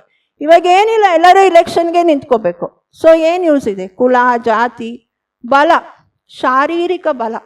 ಇವತ್ತೇನು ಜಿಮ್ಗೆ ಹೋಗಿ 6 ಪ್ಯಾಕ್ಸ್ 8 ಪ್ಯಾಕ್ಸ್ ಎಷ್ಟು ಪ್ಯಾಕ್ಸ್ ಎಲ್ಲ ಮಾಡ್ಕೊಳ್ಳೋದು, ಇವತ್ತೆಲ್ಲರೂ ಹೋಗ್ತಾರೆ ಜಿಮ್ಗೆ. ಯಾವುದೇ ಬಲ ಕೂಡ ನಾವು ಮರಣವನ್ನು ಯಾವಾಗಲೂ ಯೋಚನೆ ಮಾಡ್ತಾ ಇದ್ರೆ ಯಾವುದೇ ಒಂದು ಬಗೆಯ ಅಹಂಕಾರ ಬರೋದಿಲ್ಲ ಅಂತ ಆಚಾರ್ಯರು ಹೇಳ್ತಾರೆ. ಹೇಗಿದೆ ನಮ್ಮ ಜೀವನ, ಎಷ್ಟು ನಶ್ವರವಾಗಿದೆ ಈ ಒಂದು ವಯಸ್ಸು. ಜನ್ಮ ಜರಾ ಮೃತ್ಯು ವಿನಾಶನಾಯ ದಿವ್ಯ ಜಲಂ ನಿರ್ವಪಾಮಿತಿ ಸ್ವಹ ಅಂತ ಭಗವಂತನಿಗೆ. ಅದಕ್ಕೆ ನಾವು ಮೃತ್ಯುವನ್ನು ನಾವು ನಾಶ ಮಾಡಬೇಕು. ಮೃತ್ಯುವಿನ ಮುಂದೆ ಇದು ಯಾವ ಒಂದಲ್ಲ ಒಂದಿನ ನಾವು ಹೋಗಲೇಬೇಕು. ಇದನ್ನು ನಮ್ಮ ತಲೆಯಲ್ಲಿ ನಾವು ಯಾವಾಗಲೂ ಆಲೋಚನೆ ಮಾಡ್ತಾ ಇರಬೇಕು. ಬಲಂ ರಿದ್ಧಿಂ. ರಿದ್ಧಿ ಅಂತಂದರೆ ತಪಸ್ಸನ್ನು ಮಾಡುವಾಗ ಕೆಲವೊಂದು ವಿಶೇಷ ಶಕ್ತಿಗಳು ನಮಗೆ ಪ್ರಾಪ್ತವಾಗ್ತವೆ. ಅದರ ಬಗ್ಗೆ ಗರ್ವ ಕೆಲವರಿಗೆ. ನೀವು ದೂರ್ವಾಸ ಮುನಿ ಇದು ಕೇಳಿರ್ಬೋದು. ಅವನು ಮಹಾ ತಪಸ್ವಿ, ಆದರೆ ಕೋಪಕ್ಕೆ ಪ್ರಸಿದ್ಧ. ಅವನು ಎಷ್ಟು ತಪಶಕ್ತಿಯನ್ನು ನಾಶ ಮಾಡ್ಕೊಂಡಿದ್ದಾನೋ ಏನೋ, ಇವ್ರಿಗೆ ಶಾಪ ಕೊಟ್ಟು. ಯಾಕಂದರೆ ಕೆಲವೊಂದು ಶಕ್ತಿ ನಾಶ ಆಗುತ್ತಲ್ಲಿ. ಪಾಪ ಶಕುಂತಲೆ ಏನೋ ಫೀಲಿಂಗಲ್ಲಿ ಇದ್ಲು, ದುಷ್ಯಂತ ಯಾಕೆ ನನಗೆ ಅವಾಗ ಫೋನ್ ಇರಲಿಲ್ಲ, ಪಾಪ ಬಂದೇ ಇಲ್ಲ ಕರ್ಕೊಂಡೋಗೋಕ್ಕೆ ಅಂತ. ಅವಳು ಅಷ್ಟು ಫೀಲಿಂಗ್ ಮಾಡುವಾಗ ಇವನು ನನಗೆ ಕೈ ಕಾಲಿಗೆ ನೀರು ಕೊಟ್ಟಿಲ್ಲ, ಅವಳು ನನ್ನನ್ನು ಗಮನಿಸ್ಲಿಲ್ಲ ಅಂತ ಕೋಪ ಬಂದು, ನೀನು ಯಾವ ವ್ಯಕ್ತಿಯ ಬಗ್ಗೆ ಚಿಂತನೆ ಇಷ್ಟೊಂದು ಯೋಚಿಸಿ ನನ್ನನ್ನು ಮರೆತು ಬಿಟ್ಟಿಯೋ ಆ ವ್ಯಕ್ತಿ ನಿನ್ನನ್ನು ಮರೆತು ಹೋಗಲಿ ಅಂತ ಹೇಳಿ ಶಾಪ ಕೊಟ್ಬಿಟ್ಟು, ಪಾಪ ಎಷ್ಟು ಸುಂದರ ಕ್ಷಣಗಳು ಅವಳ ಜೀವನದ್ದು ನಾಶ ಮಾಡಿಬಿಟ್ಟ. ಆದ್ದರಿಂದ ಈ ರಿದ್ಧಿ ಮದ ಇರಬಾರ್ದು. ಈವನ್ ವಿಶ್ವಾಮಿತ್ರ ಹರಿಶ್ಚಂದ್ರಂಗೆ ಎಷ್ಟು ಕಾಟ ಕೊಟ್ಟಿರೋದು. ಅದಕ್ಕೆ ನಾವು ಪುರಾಣಗಳನ್ನು ಓದೋದು. ನಮಗೆ ಕಷ್ಟ ಬಂದಾಗ ನಮಗೆ ಭಾಳ ಆಗ್ತಾ ಇರುತ್ತೆ. ಕೌನ್ಸಿಲಿಂಗ್ ಆಗುತ್ತೆ ನಮಗೆ ಪುರಾಣಗಳನ್ನು ಓದುವಾಗ. ಅಂಥವ್ರಿಗೆ ಅಂಥ ಮಹಾರಾಜ ಅಷ್ಟೈಶ್ವರ್ಯ ಇತ್ತು, ಅಂಥವ್ರಿಗೆ ಹಂಗಾಯ್ತಲ್ಲಪ್ಪ, ನಂದೇನು ಮಹಾ ಅನ್ನುವಂತಹ ನಮ್ಮ ಉಷಾ ಅವ್ರು ಕೌನ್ಸಿಲಿಂಗ್ ಮಾಡ್ತಾರೆ. ಸೊ ನ್ಯಾಚುರಲ್ ಪುರಾಣ ಓದುವಾಗ ಸ್ವಲ್ಪ ಕೌನ್ಸಿಲಿಂಗ್ ಆಗತ್ತೆ. ಬಲಂ ರಿದ್ಧಿಂ ತಪೋ ವಪುಹು. ತಪಸ್ಸಿನ ಮದ. ಅದೇ ಈ ತಪಸ್ವಿಗಳು ಅಹಂಕಾರದಿಂದ ಶಾಪ ಗೀಪ ಕೊಡೋದು ಮಾಡಬಾರ್ದು. ಆ ತಪಸ್ಸಿನ ಶಕ್ತಿಯನ್ನು ಯಾರಿಗಾದ್ರೂ ಒಳ್ಳೇದು ಮಾಡೋದಕ್ಕೆ ಉಪಯೋಗ. ಹಿಂದೆ ಎಷ್ಟೊಂದು ಕೇಳಿದ್ದೀವಿ, ನಮ್ಮ ಪುರಾಣದಲ್ಲೇ ಕಥೆಗಳು ಬರುತ್ತೆ. ಅವರು ಈಗ ಮುನಿಗಳು ಬಂದರೆ ಆ ಉದ್ಯಾನವನದಲ್ಲಿ ಅಕಾಲದಲ್ಲಿ ಮಾವಿನ ಹಣ್ಣು ಸಿಗ್ತಾ ಇತ್ತು. ಎಲ್ಲ ಬರಡಾಗಿದ್ದ ಒಂದು ಭೂಮಿ ಚಿಗುರಿ ನಳನಳಿಸ್ತು. ಸಂತರು ಬಂದರೆ ವಸಂತ ಋತುವಿದ್ದಂತೆ ಅಂತ. ಅದು ತಪಸ್ಸಿನ ಶಕ್ತಿ. ಸೊ ತಪದ ಮದ ಅಂತೂ ಮಾಡಬಾರ್ದು. ತಪೋ ವಪುಹು. ಶರೀರ ಅಥವಾ ರೂಪದ ಮದ. ಕೆಲವ್ರಿಗೆ ತನ್ನ ಬಹಳ ಸೌಂದರ್ಯವತಿ ಅಂತ ಒಂದು ಅಹಂಕಾರ ಇರುತ್ತೆ. ಎಷ್ಟು ಮಿರರ್ ನೋಡೋದು, ಎಷ್ಟು ಅಲಂಕಾರ ಮಾಡ್ಕೊಳ್ಳೋದು, ಎಷ್ಟು ಸ್ಪೆಷಲಿ ಫಿಲಮ್ ಇಂಡಸ್ಟ್ರಿ, ಆ್ಯಡ್, ಇದರಲ್ಲಿ ಮಾಡೆಲ್ಸು ಅವ್ರಿಗೆಲ್ಲ ತುಂಬ ಶರೀರದ ಬಗ್ಗೆ ಬಹಳ ಮೋಹ ಇರುತ್ತೆ. ಆದರೆ ಎಲ್ಲೇ ಆಗಲಿ ಒಂದು ವಯಸ್ಸಾಗ್ತಾ ಹೋಗತ್ತೆ. You can postpone old age. ಇವಾಗೆಲ್ಲ ನಾನಾ ಬಗೆಯ ಅಲಂಕಾರಿಕ ಸಾಮಗ್ರಿಗಳಿದೆ. You can postpone, but you can't prevent it. ಒಂದಲ್ಲ ಒಂದಿನ ಅದು ದೇಹ ತನ್ನ ಒಂದು ಏನದು ಪ್ರಕೃತಿ, ಅದ್ರ ಸ್ವಭಾವನೇ ಅದು, ಶರೀರ ಅದನ್ನು ತೋರಿಸೇ ಬಿಡುತ್ತೆ. ನಾವು ವಯಸ್ಸಾದ್ಮೇಲೆ ಆಲ್ಬಮ್ ನೋಡಿಕೊಂಡು ನಾನು ಹೀಗಿದ್ದು ನಾವು ನೋಡೋದಲ್ಲೇ ಮೊಮ್ಮಕ್ಳಿಗೆ ತೋರಿಸ್ರೆ, ನೀನು ಅಜ್ಜಿ ಇದು, ನೀನು ಹಿಂಗಿದ್ಯಾ ನಮ್ಗೇ ಗೊತ್ತಾಗಲ್ಲ, ನಮ್ಮ ಶರೀರನೇ ನಮ್ಮ ಜೊತೆನೇ ಇದ್ಕೊಂಡು ಯಾವಾಗ ಹೆಂಗ್ ಕೈ ಕೊಡ್ತು ಅಂತಾನೆ ಗೊತ್ತಾಗಲ್ಲ. ಇಷ್ಟು ಒಂದು ಈ ಶರೀರದ ಮೋಹವನ್ನ ನಾವು ಅಹಂಕಾರ ಪಡಬೇಡ, ಇದು ಯಾವುದು ಶಾಶ್ವತವಲ್ಲ ಅಂತ ಆಚಾರ್ಯರು ಹೇಳ್ತಾರೆ. ಇನ್ನು ಆರ್ಜವ ಧರ್ಮ, ಆರ್ಜವ ಅಂತಂದ್ರೆ ಸರಳತೆ, ಕಪಟ ಇಲ್ಲದೆ ಇರೋದು, ಒಳಗೊಂದು ಹೊರಗೊಂದು ಇಲ್ಲದೆ ಇರೋದು. They will be very straight forward. ಹೀಗೆ ಅಂಕು ಡೊಂಕಾಗಿರುವುದಿಲ್ಲ. ನಿಶ್ಚಯ ದೃಷ್ಟಿಯಿಂದ, ನಿಶ್ಚಯ ದೃಷ್ಟಿ ವ್ಯವಹಾರ ದೃಷ್ಟಿ ಎರಡಿದೆ. ಒಂದು ನಮಗೆ ಇಲ್ಲಿ ಜೀವನದಲ್ಲಿ ಯಾವ ರೀತಿ ಅದು ಉಪಯೋಗ ಆಗತ್ತೆ, ಇನ್ನೊಂದು ನಿಶ್ಚಯ ದೃಷ್ಟಿ. ನಿಶ್ಚಯ ದೃಷ್ಟಿನಲ್ಲಿ ರತ್ನತ್ರಯ ಮಾರ್ಗವೇ ನಿಜವಾದ ಆರ್ಜವ ಧರ್ಮ. ನಿಮ್ಮಿಲನ್ ಹೆಸರು, ನಮ್ಮ ಸೀರಿಯಲ್ ಹೆಸರು, ಅದು ನಿಜವಾದ ಆರ್ಜವ ಧರ್ಮ ಅಂದ್ರೆ ಸ್ಟ್ರೇಟ್ ಸಮ್ಯಕ್ ದರ್ಶನ ಜ್ಞಾನ ಚಾರಿತ್ರಗಳು ಏನಿದೆವಲ್ಲ, ಇದರ ಮಾರ್ಗದಲ್ಲಿ ನಡೆಯುವುದೇ ನಿಜವಾದ ಆರ್ಜವ ಧರ್ಮ ಅಂತ ಆಚಾರ್ಯರು ಹೇಳಿದ್ದಾರೆ. ಸಮ್ಯಕ್ ದರ್ಶನ ಅನ್ನೋದು ಪ್ರಾಪ್ತಿಯಾಗೋದು ಎಷ್ಟು ಮುಖ್ಯ ಅಂತಂದ್ರೆ, ನ ಸಮ್ಯಕ್ತ್ವ ಸಮಂ ಕಿಂಚಿತ್ ತ್ರೈಕಾಲೈ ತ್ರಿಜಗತ್ಯಪಿ ಶ್ರೇಯೋ ಶ್ರೇಯಶ್ಚ ಮಿಥ್ಯಾತ್ವ ಸಮಂ ನಾಣ್ಯತನುಭೃತಾಂ ಅಂತ ಆಚಾರ್ಯರು ಹೇಳ್ತಾರೆ. ಸಮ್ಯಕ್ತ್ವಕ್ಕೆ ಸಮಾನವಾದಂತಹ ಶ್ರೇಯಸ್ಕರವಾದದ್ದು ಮೂರು ಕಾಲದಲ್ಲಿಯೂ ಮೂರು ಲೋಕದಲ್ಲಿಯೂ ಯಾವುದೂ ಇಲ್ಲ, ಮತ್ತು ಮಿಥ್ಯಾತ್ವಕ್ಕೆ ಸಮಾನವಾದಂತಹ ಹಾನಿಕರವಾದದ್ದು ಯಾವುದೂ ಇಲ್ಲ. ಮಿಥ್ಯಾತ್ವ ಅಂದ್ರೆ ಏನು? ಈ ಮೋಹನೇ ಮಿಥ್ಯಾತ್ವ. ಈ ಶರೀರಕ್ಕೆ ಸಂಬಂಧಿಸಿದ ಎಲ್ಲ ವಸ್ತುಗಳು ನನ್ನವು, ನನ್ನ ಮನೆ, ನನ್ನ ಗಂಡ, ನನ್ನ ಮಕ್ಕಳು, ಅವ್ರು ಏನೋ ಮಾಡ್ಬಿಡ್ತಾರೆ ಅಂತ ಭ್ರಮೆಲಿರ್ತೀವಲ್ಲ, ಅದೇ ಮಿಥ್ಯಾತ್ವ. ನೀವು ಸಮ್ಯಕ್ ದೃಷ್ಟಿಗಳಾದ್ರೆ ನಾನು ಎಷ್ಟು ನನಗೆ ಮಾಡ್ಕೊಳ್ಬೋದು ಅದೇ ನಾನು ಮಾಡ್ಕೊಳ್ಳೋದು, ನನ್ನ ಆತ್ಮನನ್ನ ನಾನು ತಿಳ್ಕೋಬೇಕು, ಇದು ಸಮ್ಯಕ್ತ್ವ. ಅದು ವ್ಯವಹಾರ ದೃಷ್ಟಿಗೂ ಅಪ್ಲೈ ಆಗತ್ತೆ. ನಾನು ಸಂತೋಷವಾಗಿರ್ಬೇಕಂದ್ರೆ ನನ್ನಿಂದನೇ ಸಾಧ್ಯ ಹೊರತು ಬೇರೆ ಯಾರು ನನಗೆ ಸಂತೋಷವನ್ನ ಕೊಡೋದಕ್ಕಾಗೋಲ್ಲ. ಸ್ವಭಾವದಲ್ಲೇ ಸುಖವಿದೆ, ಸಂಯೋಗಗಳಲ್ಲಿ ಸುಖವಿಲ್ಲ ಅನ್ನೋದನ್ನ ನಾವು ತಿಳ್ಕೊಳ್ಳೋದು ಏನಿದೆಯಲ್ಲ, ಅದು ಸಮ್ಯಕ್ತ್ವ. ಇದ್ರ ಡೆಫಿನೇಷನ್ ಹೇಳ್ತಾರೆ, ಮನಸ್ಸೇಕಂ ವಚಸ್ಸೇಕಂ ಕಾಯಮೇಕಂ ಮಹಾತ್ಮನಃ ಮನಸ್ ಅನ್ಯತ್ ವಚಸ್ ಅನ್ಯತ್ ಕಾಯಮನ್ಯತ್ ದುರಾತ್ಮನಃ ಅಂತ ಹೇಳ್ತಾರೆ. ಇವ್ರು ಮಾತಾಡೋದೇ ಒಂದು, ಮನಸ್ಸಿನಲ್ಲೇ ಒಂದು, ಕೆಲಸ ಮಾಡೋದೇ ಒಂದು. ಈ ವ್ಯಕ್ತಿಯನ್ನ ಅರ್ಥ ಮಾಡ್ಕೊಳ್ಳೋದೇ ನಮಗ್ ಕಷ್ಟ ಆಗ್ಬಿಡುತ್ತೆ. ಇವ್ರು ಅಂಕು ಡೊಂಕಾಗಿರ್ತಾರೆ. ಅದಕ್ಕೆ ಹೇಳಿದರೆ ಮಾಯಾ ತೈರ್ಯ ಜ್ಞೋನಸ್ಯ, ಮಾಯಾಚಾರಿಗಳು ಮುಂದೆ ತಿರ್ಯಂಚರಾಗಿ ಹುಟ್ಟುತ್ತಾರೆ ಅಂತ ಆಚಾರ್ಯರು ಹೇಳಿದ್ದಾರೆ. ಮುಂದಿನ ಜನ್ಮ ಬೇಡ, ಈ ಜನ್ಮದಲ್ಲೇ ನೀವು ಮೋಸನೇ ಮಾಡ್ತಾ ಇದ್ರೆ ಕೆಲವು ಟೈಮ್ ಗೊತ್ತಾಗಲ್ಲ ಜನಕ್ಕೆ. ಇಂಗ್ಲಿಷಲ್ಲಿ ಒಂದು ಸೇಯಿಂಗ್ ಇದೆ, you can fool some people all the time, all the people for some time, but not all the people all the time. ಎಲ್ಲರನ್ನೂ ಯಾವಾಗಲೂ ಮೋಸ ಮಾಡೋಕ್ಕಾಗಲ್ಲ. ಸೊ ಒಂದಲ್ಲ ಒಂದಿನ ನಿಮ್ಮ ಮೋಸ ಗೊತ್ತಾಗೇ ಆಗುತ್ತೆ. ಅವಾಗ ಎಷ್ಟು ಅಪಕೀರ್ತಿ ಅಪಯಶ ಆಗುತ್ತೆ ಅಂತಂದ್ರೆ. ಆದರೆ ಇವತ್ತು ಏನಾಗ್ಬಿಟ್ಟಿದೆ ಅಂದ್ರೆ, ನಮ್ಗೇನು ಈ ಪರಿಗ್ರಹಗಳ ಮೇಲಿನ ಮೋಹದಿಂದ by hook or crook you must get this, ಇದೇ ವರ್ಡ್, ನೀನು ಹೆಂಗಾದ್ರೂ ಅದನ್ನ ಪಡಿ. ಇದು ಇವತ್ತಿನ ಬದುಕಿನ ರೀತಿ. ಮಾಯಾಚಾರ ಮಾಡದೇ ಇರೋರ್ನ, ಪಾಪ ಯಾರು ಸಿಂಪಲ್ ಆಗಿ ಸ್ಟ್ರೇಟ್ ಫಾರ್ವರ್ಡ್ ಇರೋರ್ನ ಪೆದ್ದು ಅಂದ್ಬಿಡ್ತೀವಿ ನಾವು. ಅದಕ್ಕೆ ಏನೂ ಗೊತ್ತಾಗಲ್ಲ, ಏನೇನೋ ಮಾತಾಡ್ಬಿಡುತ್ತೆ. ಪೆದ್ದು, ಅದು ಜಾಣ್ಮೆ ಇಲ್ಲ, ಜಾಣ್ತನೇ ಇಲ್ಲ, ಹೀಗೆಲ್ಲ ಅಂತೀವಿ ನಾವು. ಆದರೆ ಅವರು ಸ್ಟ್ರೇಟ್ ಫಾರ್ವರ್ಡ್ ಆಗಿರ್ತಾರೆ. ಇವತ್ತು ನಾವು ವ್ಯವಹಾರದಲ್ಲೂ ನೋಡ್ತೀವಿ ಎಷ್ಟು ಬಗೆಯ ಮೋಸಗಳು ಆಗ್ತಾ ಇದೆ, ಹೌದಾ? ಫೇಸ್ಬುಕ್ ಅಕೌಂಟ್, ಫೇಕ್ ಅಕೌಂಟ್ಸ್ ತೆಗೆದು ಎಷ್ಟೆಷ್ಟು ಜನ ಬಲೆಗೆ ಬೀಳಿಸ್ಕೊಂಡು ಮೋಸ ಮಾಡಿ ಅವ್ರ ಬ್ಯಾಂಕ್ ಅಕೌಂಟ್ ಲೂಟಿ ಮಾಡಿ, ಇಲ್ಲ ಹುಡುಗ ಹುಡುಗಿ ಅಲ್ಲಿ ಮೋಸ ಮಾಡಿ ಬೀಳ್ಸ್ಕೊಳ್ತಾ ಇದ್ದಾರೆ. ಮತ್ತೆ ಸುಳ್ಳು ಸರ್ಟಿಫಿಕೇಟ್ ಕೊಟ್ಟು ಯೂನಿವರ್ಸಿಟಿಲಿ ಸೀಟ್ ಗಿಟ್ಟಿಸ್ಕೊಳ್ಳೋದು, ಜಾಬ್ ಗಿಟ್ಟಿಸ್ಕೊಳ್ಳೋದು. ಬಟ್ ಗೊತ್ತಾದ್ಮೇಲೆ ಎಷ್ಟು ಅವಮಾನ ತಾನೇ ಅದು. ಹಾಗೇನೆ ಇನ್ನೂ ಸುಳ್ಳು ಸಾಧನೆಗಳನ್ನು ತೋರಿಸಿ ಪ್ರಶಸ್ತಿ ಗಳಿಸೋದು, ಹೀಗೆಲ್ಲ ಅನೇಕ ಇದು ಆಗ್ತಾ ಇದೆ. ನಾನಾ ಬಗೆಯ ಮಾಯಾಚಾರಗಳು ಇಲ್ಲಿ ನಡೀತಾ ಇದೆ. ಪ್ರಾಣಿಗಳು ತಮ್ಮ ಹೊಟ್ಟೆ ಪಾಡಿಗೆ ಮೋಸ ಮಾಡ್ತವೆ. ಯಾಕೆ ನೀವು ನೋಡಿರ್ಬೋದು, ಒಂದು ಬೆಕ್ಕು ಹೇಗೆ ಸೈಲೆಂಟಾಗಿ ಕೂತಿರುತ್ತೆ, ಅದೇನು ಗಬ್ಬಕ್ಕಂತ ಹಿಡ್ಕೊಳ್ಳೋದು ಎಲಿನ. ಹಾಗೆ ಬಕಪಕ್ಷಿ ತಪಸ್ಸು ಮಾಡೋ ಥರ ನಿಂತಿರುತ್ತೆ. ಪಾಪ ಇದು ಮೀನುಗಳೆಲ್ಲ ಅದ್ರ ಸುತ್ತುವಾಗ ಹಿಡಿಯೋದು. ಅಂದರೆ ಪ್ರಾಣಿಗಳು प्राणी जानवर पेट के लिए मायाचार करते हैं, लेकिन मनुष्य पेटी के लिए ಮಾಯಾಚಾರ करता है ಅಂತ ನಮ್ಮ ಸ್ವಾಮೀಜಿ ಹೇಳ್ತಾ ಇದ್ರು. ಎಷ್ಟಿದ್ರೂ ಸಾಲಲ್ಲ ನಮಗೆ ಅಲ್ವಾ? ನಾವು ಹೊಟ್ಟೆ ಪಾಡಿಗೇನು ಕಷ್ಟಪಡಬೇಕಾಗಿಲ್ಲ, ಆದರೆ ನಮ್ಮ ಪೆಟ್ಟಿಗೆ ತುಂಬಿಸ್ಕೋಬೇಕಲ್ಲ. ತುಂಬಿಸಿ ಎಲ್ಲಿಡ್ತೀವೋ ಗೊತ್ತಿಲ್ಲ. ನೀವು ಜಾಸ್ತಿ ಸೈಟು ಮನೆ ಅದು ಇದು ಮಾಡ್ಕೊಳ್ಳಿ, ತಲೆನೋವೇ ಜಾಸ್ತಿ. ಅಲ್ಲಿ ಟ್ಯಾಕ್ಸ್ ಕಟ್ಟಬೇಕು, ಇನ್ನೇನೋ ಪ್ರಾಬ್ಲಮ್ ಆಗಿದೆ, ರೆಂಟ್ ಕೊಟ್ಟವ್ರು ಇನ್ನೇನೋ ತಲೆ ತಿಂತಾರೆ, ಕ್ಷಣನೂ ನಮಗೆ ನೆಮ್ಮದಿ ಅನ್ನೋದು ಇರೋದಿಲ್ಲ. ಈ ಮಾಯಾಚಾರ ಯಾಕೆ ಮಾಡಬೇಕು? ಇದಕ್ಕೂ ಉದಾಹರಣೆಗಳು ಏನೇನು ಕೊಡ್ತಾರೆ ನೋಡಿ. ಅನಂತಾನುಬಂಧಿ ಮಾಯಾಚಾರಕ್ಕೆ ಬಿದಿರಿನ ಬೇರು, ನಾನು ನೋಡಿಲ್ಲ, ಅದು ತುಂಬಾ ಅಂಕುಡೊಂಕಾಗಿರುತ್ತಂತೆ, ಎಲ್ಲಿ ಟ್ರೇಸ್ ಮಾಡಿ ಒಂದು ಇದು ಮಾಡೋಕ್ಕಾಗಲ್ಲ ಎಂಡ್.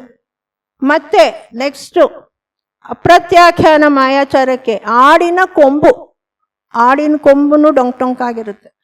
ಮತ್ತೆ ಮೂರನೇದು ಎಷ್ಟು ಇಂಟ್ರೆಸ್ಟಿಂಗ್ ಆಗಿದೆ ನೋಡಿ, ಪ್ರತ್ಯಾಖ್ಯಾನಕ್ಕೆ ಓಡುತ್ತಿರುವ ಎತ್ತಿನ ಮೂತ್ರದ ಧಾರೆ ಅಂತೆ. ಎತ್ತು ಓಡುವಾಗ ಮೂತ್ರ ಮಾಡಿದ್ರೆ ಅಂಕುಡೊಂಕಾಗಿ ಹೋಗುತ್ತಂತೆ. ಇನ್ಮೇಲೆ ನೋಡ್ಬೇಕು, ಅದನ್ನು ಸ್ವಲ್ಪ ಅಬ್ಸರ್ವ್ ಮಾಡ್ಬೇಕು. ಇನ್ನ ಚಿಗುರುತ್ತಿರುವ ಬೇರುನ ಲಾಸ್ಟ್, ಅದು ಅಂಕುಡೊಂಕಾಗಿ, ಅದು ಇಷ್ಟಿಲ್ಲ, ಬರ್ತಾ ಬರ್ತಾ ಆ ಡೊಂಕಿ ಏನಿದೆ ಆ ಕರ್ವು ಅದು ಕಡಿಮೆ ಆಗ್ತಾ ಹೋಗುತ್ತೆ. ಇಷ್ಟು ನಾವು ಮನುಷ್ಯ ಗತಿಯನ್ನ ಪಡೆದು ನಾವು ಉನ್ನತ ಗತಿಗಳಿಗೆ ಹೋಗ್ಬೇಕಾ, ಅಥವಾ ಮಾಯಾಚಾರ ಮಾಡಿ ನಾವು ಪ್ರಾಣಿಯಾಗಿ ಹೋಗ್ಬೇಕಾ? ಇಷ್ಟೊಂದು ಒಳ್ಳೆ ಜನ್ಮ ತಗೊಂಡು ನಾವು ಏನ್ ಮಾಡ್ಬೇಕು? ಕಷಾಯ ಮಂದತೆ ಮಾಡ್ಕೋಬೇಕು. ಅದಕ್ಕೆ ಈ ದಶಲಕ್ಷಣ ಧರ್ಮದ ಬಗ್ಗೆ ನಾವು ಎಷ್ಟು ನಾವು ಕೇಳಿದ್ರು ಸಾಲದು. ಇನ್ನು ಶೌಚ ಧರ್ಮ ಅಂತಂದ್ರೆ ಲೋಭವನ್ನ ಬಿಡುವುದು ಶೌಚ ಧರ್ಮ. ಕಷಾಯಗಳೆಲ್ಲ ಕೆಟ್ಟದೇ ತಾನೆ. ಕಷಾಯಗಳು ನಮಗೆ ಅಂಟುಕೊಂಡು ನಮ್ಮ 10 ಧರ್ಮಗಳು ಪ್ರಕಟವಾಗದ ಹಾಗೆ ಮಾಡ್ತಾ ಇದ್ದಾವೆ. ಹಾಗಾದ್ರೆ ಬರೀ ಲೋಭವನ್ನ ಬಿಡೋದ್ರಿಂದ ಯಾಕೆ ಶೌಚ, ಪವಿತ್ರತೆ, ಶುದ್ಧತೆ ಅಂತ ಹೇಳಿದ್ರು ಆಚಾರ್ಯರು ಅಂತ ಹೇಳಿದ್ರೆ, ಲೋಭವನ್ನ ಕಷಾಯಗಳ ರಾಜ ಅಂತ ಹೇಳ್ತಾರೆ. ನಮಗೇನಾದ್ರೂ ಸಿಗದೆ ಇದ್ರೆ ಏನಾಗ್ತಾ ಇದೆ? ಕೋಪ ಬರ್ತಾ ಇದೆ. ಎಲ್ಲ ಸಿಕ್ಕಾಗ ಅಹಂಕಾರ ಬರ್ತಾ ಇದೆ. ಮತ್ತೆ ಇನ್ನೂ ಬೇಕು ಅಂತ ನಾವು ಏನ್ ಬೇಕಾದ್ರೂ ಮಾಯಾಚಾರ ಮಾಡೋದಕ್ಕೆ ರೆಡಿ ಆಗಿದ್ದೀವಿ. ಆದ್ರಿಂದ ಈ ಲೋಭದಿಂದಲೇ ಉಳಿದ 3 ಕಷಾಯಗಳು ಆಗ್ತಾ ಇರೋದ್ರಿಂದ ಈ ಲೋಭಕ್ಕೆ ವಿಶ್ವದ ಸಮಸ್ತ ವಸ್ತುಗಳನ್ನ ತುಂಬಿ ತಂದ್ರೂ ಸಾಲದಿಲ್ಲ. ಆದ್ರಿಂದ ನಾವು ಫಸ್ಟ್ ಈ ಲೋಭವನ್ನ ಬಿಡಬೇಕು ಅಂತ ಆಚಾರ್ಯರು ಹೇಳಿದ್ರು. ಬಹ್ವಾರಂಭಂ ಪರಿಗ್ರಹತ್ವಂ ನರಕಸ್ಯಾಯುಷಃ ಅಂತ ಹೇಳಿದಾರೆ ತತ್ವಾರ್ಥ ಸೂತ್ರದಲ್ಲಿ. ಅಷ್ಟೊಂದು ಯಾಕಪ್ಪ ಸಾಯ್ತೀಯ, ನಿನ್ಗೆ ನರಕನೇ ಸಿಗೋದು. ನೀನು ಎಷ್ಟು ಆರಂಭ ಮಾಡ್ತೀಯೋ ಸುಮ್ಮನೆ ಕೂಲಾಗಿರು, ಎಷ್ಟು ಬೇಕೋ ಅಷ್ಟು ಇಟ್ಕೊಂಡು ಇನ್ನೂ ಉನ್ನತ ಗತಿಗೆ ಹೋಗ್ತೀಯ. ಜಾಸ್ತಿ ಮಾಡಿದ್ರೆ ನರಕಕ್ಕೆ. ಒಂದು ಚಿಕ್ಕ ಸ್ಟೋರಿ, ಅದರಲ್ಲಿ ಒಬ್ಬ ಶ್ರೀಮಂತ ಇರ್ತಾನೆ, ಸಾವುಕಾರ. ಅವನ ಹತ್ರ 7 ಫ್ಯಾಕ್ಟ್ರಿ ಇರುತ್ತೆ, ವೆರಿ ಬಿಗ್ ಇಂಡಸ್ಟ್ರಿಯಲಿಸ್ಟ್. 1 ಫ್ಯಾಕ್ಟ್ರಿ ಇದ್ರೇನೆ ಆ ವರ್ಕರ್ಸ್ನ ನಿಭಾಯಿಸೋದು, ಏನು ಹೊತ್ತಿಗೆ ಊಟ ತಿಂಡಿ ಮಾಡೋಕ್ಕಾಗಲ್ಲ ಅವ್ರಿಗೆ, ಹೌದಾ? ಸೊ ಇಷ್ಟು ಯಾವಾಗಲೂ ಅವನು ನಗ್ಗದೇ ಅವನ ಹೆಂಡತಿ ನೋಡಿರಲ್ಲ. ಎಲ್ಲರೂ ಫಸ್ಟ್ ರೇಗೋದು ಹೆಂಡತಿ ಮೇಲೆ ತಾನೇ, ಅವನು ನಗುವನೇ ನೋಡಿರಲ್ಲ ಅವಳು. ಯಾವಾಗಲೂ ರೇಗೋದು ಮಾಡೋದು, ಹೊತ್ತೊತ್ತಿಗೆ ಊಟ ಇಲ್ಲ, ತಿಂಡಿ ಇಲ್ಲ, ಯಾವಾಗಲೂ ಟೆನ್ಷನ್. ಆಮೇಲೆ ಒಂದು ದಿನ ಖುಷಿಯಾಗಿ ಮನೆಗೆ ಬರ್ತಾನಂತೆ. ಏಲೇ ಕೇಳ್ಬಾ ಇಲ್ಲಿ ಒಂದು ನ್ಯೂಸು ಅಂತ. ಅವಳು ಇದೇನಪ್ಪ ಅಪರೂಪಕ್ಕೆ ಇವ್ನು ನಗ್ತಾ ಇದ್ದಾನೆ ಗಂಡ ಅಂದ್ಬಿಟ್ಟು ಬರ್ತಾಳೆ. ಬಂದರೆ ಇವತ್ತು ಇನ್ನು ಒಂದು ವೀಕಲ್ಲಿ 8 ಫ್ಯಾಕ್ಟ್ರಿ ಓಪನಿಂಗ್ ಅಂತ ಹೇಳ್ತಾನೆ. ಅವಳು ತಲೆ ಬಡ್ಕೊತಾಳಂತೆ. ಅಲ್ಲ, ನಾನು 7 ನರಕ ಇದೆ ಅಂತ ಅನ್ಕೊಂಡಿದ್ದೆ, ಇದು 8ನೇ ನರಕ ಎಲ್ಲಿಂದ ತಂದೆ ಅಂತ. 7 ನರಕದ ಹೆಸರು ನಿಮಗೆಲ್ಲ ಗೊತ್ತಿರ್ಬೋದು. ರತ್ನಪ್ರಭಾ, ಶರ್ಕರಾಪ್ರಭಾ, ವಾಲುಕಾಪ್ರಭಾ, ಪಂಕಪ್ರಭಾ, ಧೂಮಪ್ರಭಾ, ತಮಃಪ್ರಭಾ, ಮಹಾತಮಃಪ್ರಭಾ. 7 ನರಕ, ಒಂದಕ್ಕಿಂತ ಒಂದು ದಾರುಣವಾಗಿ. ನಿನಗೆ ಇವಾಗಲೇ ಊಟ ತಿಂಡಿ ಮತ್ತೊಂದು ಮಾಡಕ್ಕೆ ಟೈಮ್ ಇಲ್ಲ, ಇನ್ನು 8ನೇ ನರಕ ಎಲ್ಲಿಂದ ತಂದೆ ಅಂತ. ಇದು ಬಹ್ವಾರಂಭಂ ಪರಿಗ್ರಹತ್ವ ನರಕಸ್ಯ ಆಯುಷಃ. ಅನಂತಾನುಬಂಧಿಗೆ ಏನಂತಾರೆ ಅಂದರೆ, ಗಾಣಕ್ಕೆ ಹಾಕುವ ಕಲ್ಲೆಣ್ಣೆ, ಗಾಣ ತಿರುಗ್ತಾ ಇರುತ್ತಲ್ಲ, ಆ ಕಲ್ಲೆಣ್ಣೆನ ಏನು ಮಾಡಿದ್ರೂ ಒರೆಸೋಕ್ಕಾಗಲ್ಲ. ನಂತರ 2ನೇದು ಗಾಡಿಗೆ ಹಾಕುವ ಕಪ್ಪು, ಅದನ್ನು ಸ್ವಲ್ಪ ಸೀಮೆಣ್ಣೆ ಹಾಕಿದ್ರೆ ತೊಳಿಬೋದು. ಅವ್ರನ್ನ ಸ್ವಲ್ಪ ಆಸೆ ಬರುಕರು ಏನಾರು ಕೊಟ್ಟು ಸಮಾಧಾನ ಮಾಡ್ಬೋದು. ಇನ್ನು 3ನೇದು ಗ್ರೇಡಿಂಗು, ಬಟ್ಟೆಗೆ ಕೆಸರು ಹತ್ತಿದ್ರೆ ನೀರು ಹಾಕಿ ತೊಳಿಬೋದು ಅವರೂ. ಇವಾಗ ಸ್ವಲ್ಪ ಎಜುಕೇಷನ್ ಇನ್ಸ್ಟಿಟ್ಯೂಷನ್ಸು ಮತ್ತೊಂದು ಎಲ್ಲ ಈ ಥರದವರು ಇಷ್ಟು ಡೊನೇಷನ್ ಅಂತ ಇಟ್ಟಿರ್ತಾರೆ, ಕೊಟ್ಟರೆ ಸಿಗುತ್ತೆ ಸೀಟು. ಹಾಗೆ ನಾವು ಅನ್ವಯಿಸ್ಕೊಳ್ಬೇಕು ನಮ್ಮ ನಿಜ ಜೀವನಕ್ಕೆ. ಅರಿಶಿನ ನಮಗೂ ಎಲ್ಲರಿಗೂ ಸ್ವಲ್ಪ ಸ್ವಲ್ಪ ಲೋಭ ಇದ್ದೇ ಇದೆ. ಅರಿಶಿನ ಹಿಂಗೆ ಕೊಡುಬಿಟ್ಟು ಬಿಸಿಲಿಗೆ ಹಾಕಿದ್ರೆ ಸರಿ ಹೋಗತ್ತೆ. ಇಷ್ಟು ಈ ಲೋಭವನ್ನು ಬಿಟ್ಟಾಗಲೇ ನಮಗೆ ಆತ್ಮ ಶುದ್ಧನಾಗುತ್ತಾನೆ, ಪವಿತ್ರನಾಗುತ್ತಾನೆ. ಜಿಪುಣ ಅಂದರೆ ಅವ್ರಿಗೆ ಏನಕ್ಕೆ ಹಂಗೆ ಅಂತಾರೆ ಅಂದರೆ ಬರೀ ಸಂಪಾದನೆ ಮಾಡೋದ್ರಲ್ಲೇ ಇಂಟ್ರೆಸ್ಟೇ ಹೊರತು ಅದನ್ನು ಖರ್ಚು ಮಾಡಲ್ಲ. ಅವ್ರಿಗೆ ಅದು ನನ್ನ ಬ್ಯಾಂಕಲ್ಲಿ ಇಷ್ಟು ದುಡ್ಡಿದೆ ಅನ್ನೋದನ್ನು ನೋಡಿ ನೋಡಿ ನೋಡಿ ಅವ್ರಿಗೆ ಆನಂದ ಆಗ್ತಾ ಇರುತ್ತೆ, ಮಹಾ ಆನಂದ. ಒಂದು ಒಳ್ಳೆ ಶರ್ಟ್ ತೊಗೊಳ್ಳಲ್ಲ, ಹೆಂಡತಿಗೂ ಕೊಡಿಸಲ್ಲ, ಯಾರಿಗೂ ಕೊಡಿಸಲ್ಲ. ಉಳ್ಳಲ್ಲಿ ಉಣಲಿಲ್ಲ, ಉಳ್ಳಲ್ಲಿ ಉಡಲಿಲ್ಲ, ಉಳ್ಳಲ್ಲಿ ದಾನ ಕೊಡಲೊಲ್ಲದವನೊಡವೆ, ಕಳ್ಳಗೂ ನೃಪಗೂ ಸರ್ವಜ್ಞ ಅಂತ ಸರ್ವಜ್ಞ. ಯಾವತ್ತೂ ಉಡಲಿಲ್ಲ ತೊಡಲಿಲ್ಲ. ಕಡೆಗೆ ಏನಾಗುತ್ತೆ, ಇವನ ಹತ್ರ ಅಷ್ಟೊಂದು ದುಡ್ಡಿದೆ ಅಂತ ಸರ್ಕಾರ ಕಿತ್ಕೊಂಡು ಹೋಗ್ಬೋದು, ಇಲ್ಲ ಕಳ್ಳ ಕನ್ನ ಹಾಕಿದ್ರೆ ಅವನು ಹೊತ್ಕೊಂಡು ಹೋಗ್ತಾನೆ. ಇರುವಾಗ ಸ್ವಲ್ಪ ಸೇವಿಂಗ್ಸ್ ಇರಲಿ, ಒಂದು ಸ್ವಲ್ಪ ಚೆನ್ನಾಗಿ ಖರ್ಚು ಮಾಡಿ ದಾನ ಧರ್ಮ ಕೊಡಿ ಅಂತ ಆಚಾರ್ಯರು ಹೇಳಿರೋ. ಸಮಾಜದ ಋಣವನ್ನು ತೀರಿಸೋದು ನಮ್ಮ ಕೈಯಲ್ಲಿರುತ್ತೆ, ಅದು ಒಂದು ತೀರಿಸ್ಬೇಕು ನಾವು. ಹಾಗೆಯೇ ಏನೋ ಒಂದು ಹಳೆ ಸೀರೆ ಕೆಲಸದೊಳಗೆ ಕೊಟ್ಬಿಟ್ರೆ ಎಷ್ಟು ದಿನ ಓಡಾಡೋದು, ಏನು ಇನ್ನೊಂದು ಸ್ವಲ್ಪ ದಿನ ಉಟ್ಕೋಬೋದಾಗಿತ್ತೋ ಏನೋ, ನಾನು ಇವಾಗಲೇ ಕೊಟ್ಬಿಟ್ಟೆ. ಕೊಟ್ಟದ್ದು ತನಗೆ ಬಚ್ಚಿಟ್ಟದ್ದು ಪರರಿಗೆ, ಕೊಟ್ಟು ಕೆಟ್ಟೆ ನೆನಬೇಡ ಮುಂದಕ್ಕೆ ಕಟ್ಟಿಹುದು ಬುದ್ಧಿ ಸರ್ವಜ್ಞ ಅಂತ. ಅದರಿಂದ ಕೊಟ್ಟ ಮೇಲೆ ಯಾಕೆ ಕೊಟ್ಟೆ ಅಂತ ಅಂದ್ಕೋಬೇಡಿ, ಕೊಟ್ಟ ಮೇಲೆ ಖುಷಿಯಾಗಿ ಕೊಡಬೇಕು. ಸತ್ಯ ಧರ್ಮ ಅಂತಂದರೆ ಇದು ಬರೀ ವಚನಕ್ಕೆ ಸೀಮಿತವಾಗಿಲ್ಲ. ನಾವು ಸಾಮಾನ್ಯವಾಗಿ ಸುಳ್ಳು ಮಾತಾಡಬಾರ್ದು, ಸತ್ಯ ಅದನ್ನು ಹೇಳ್ಬಿಡ್ತೀವಿ.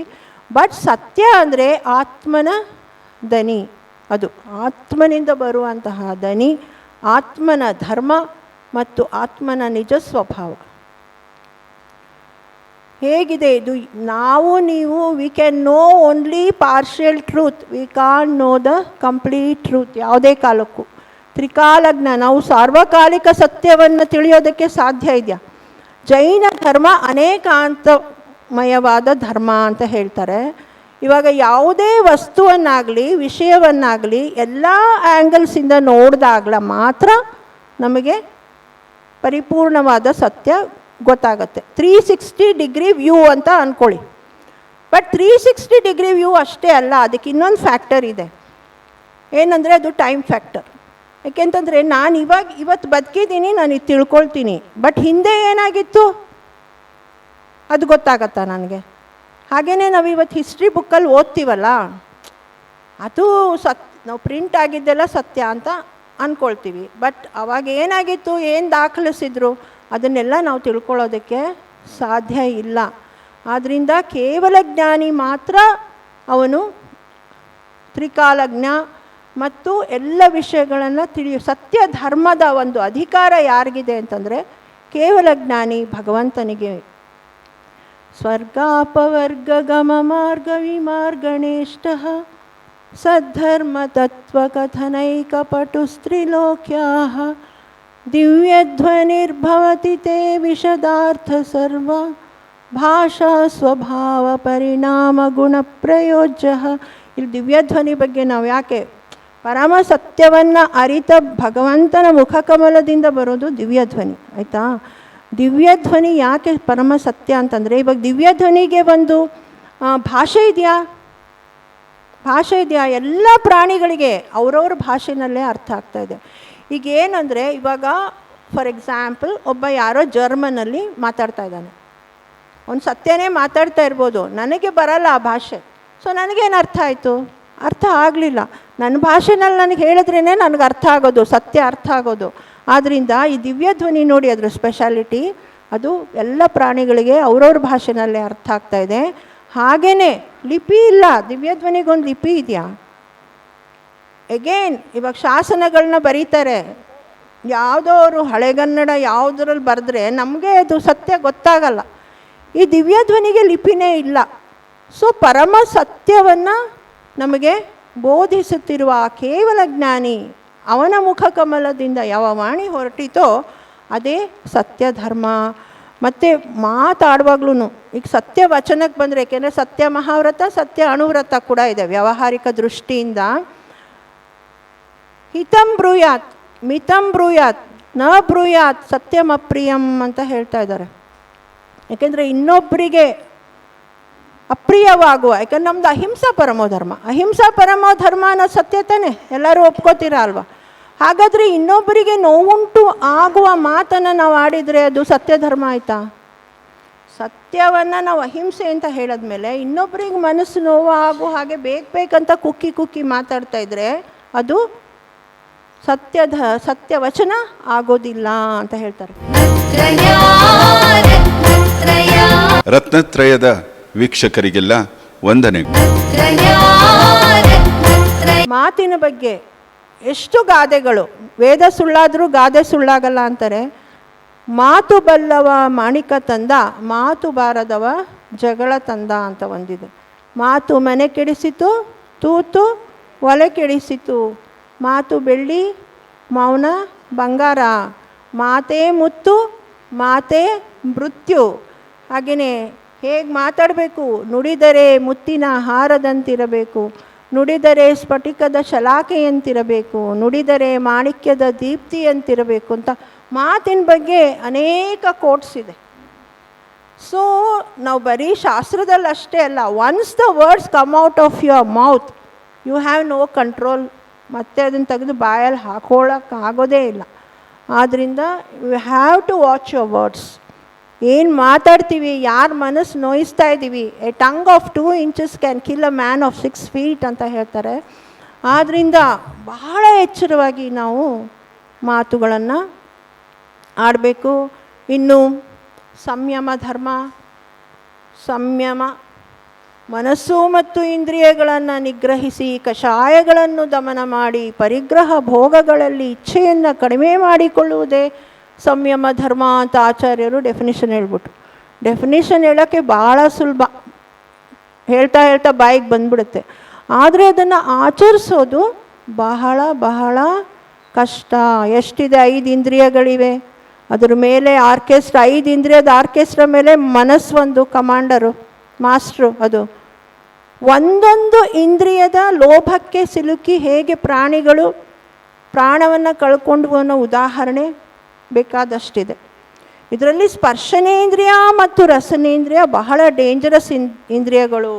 ಈ ಟಚ್ ಮತ್ತು ಟೇಸ್ಟ್ ಎರಡು ಮಹಾ ಡೇಂಜರಸ್ ಅಂತ ಹೇಳ್ತಾರೆ.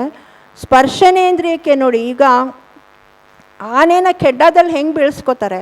ಇವಾಗ ಗಂಡಾನೇನು ಇಲ್ಲಿ ಓಡಿ ಬರ್ತಾ ಇರುತ್ತೆ, ಅದನ್ನು ಪಳಗಿಸ್ಬೇಕಲ್ಲ. ಕೆಡ್ಡ ಅಂದರೆ ಅಲ್ಲಿ ತಗ್ಗು ತೋಡಿ ಮೇಲೆಲ್ಲ ಮುಚ್ಚಿರ್ತಾರೆ, ಲೀವ್ಸ್ ಎಲ್ಲನೂ.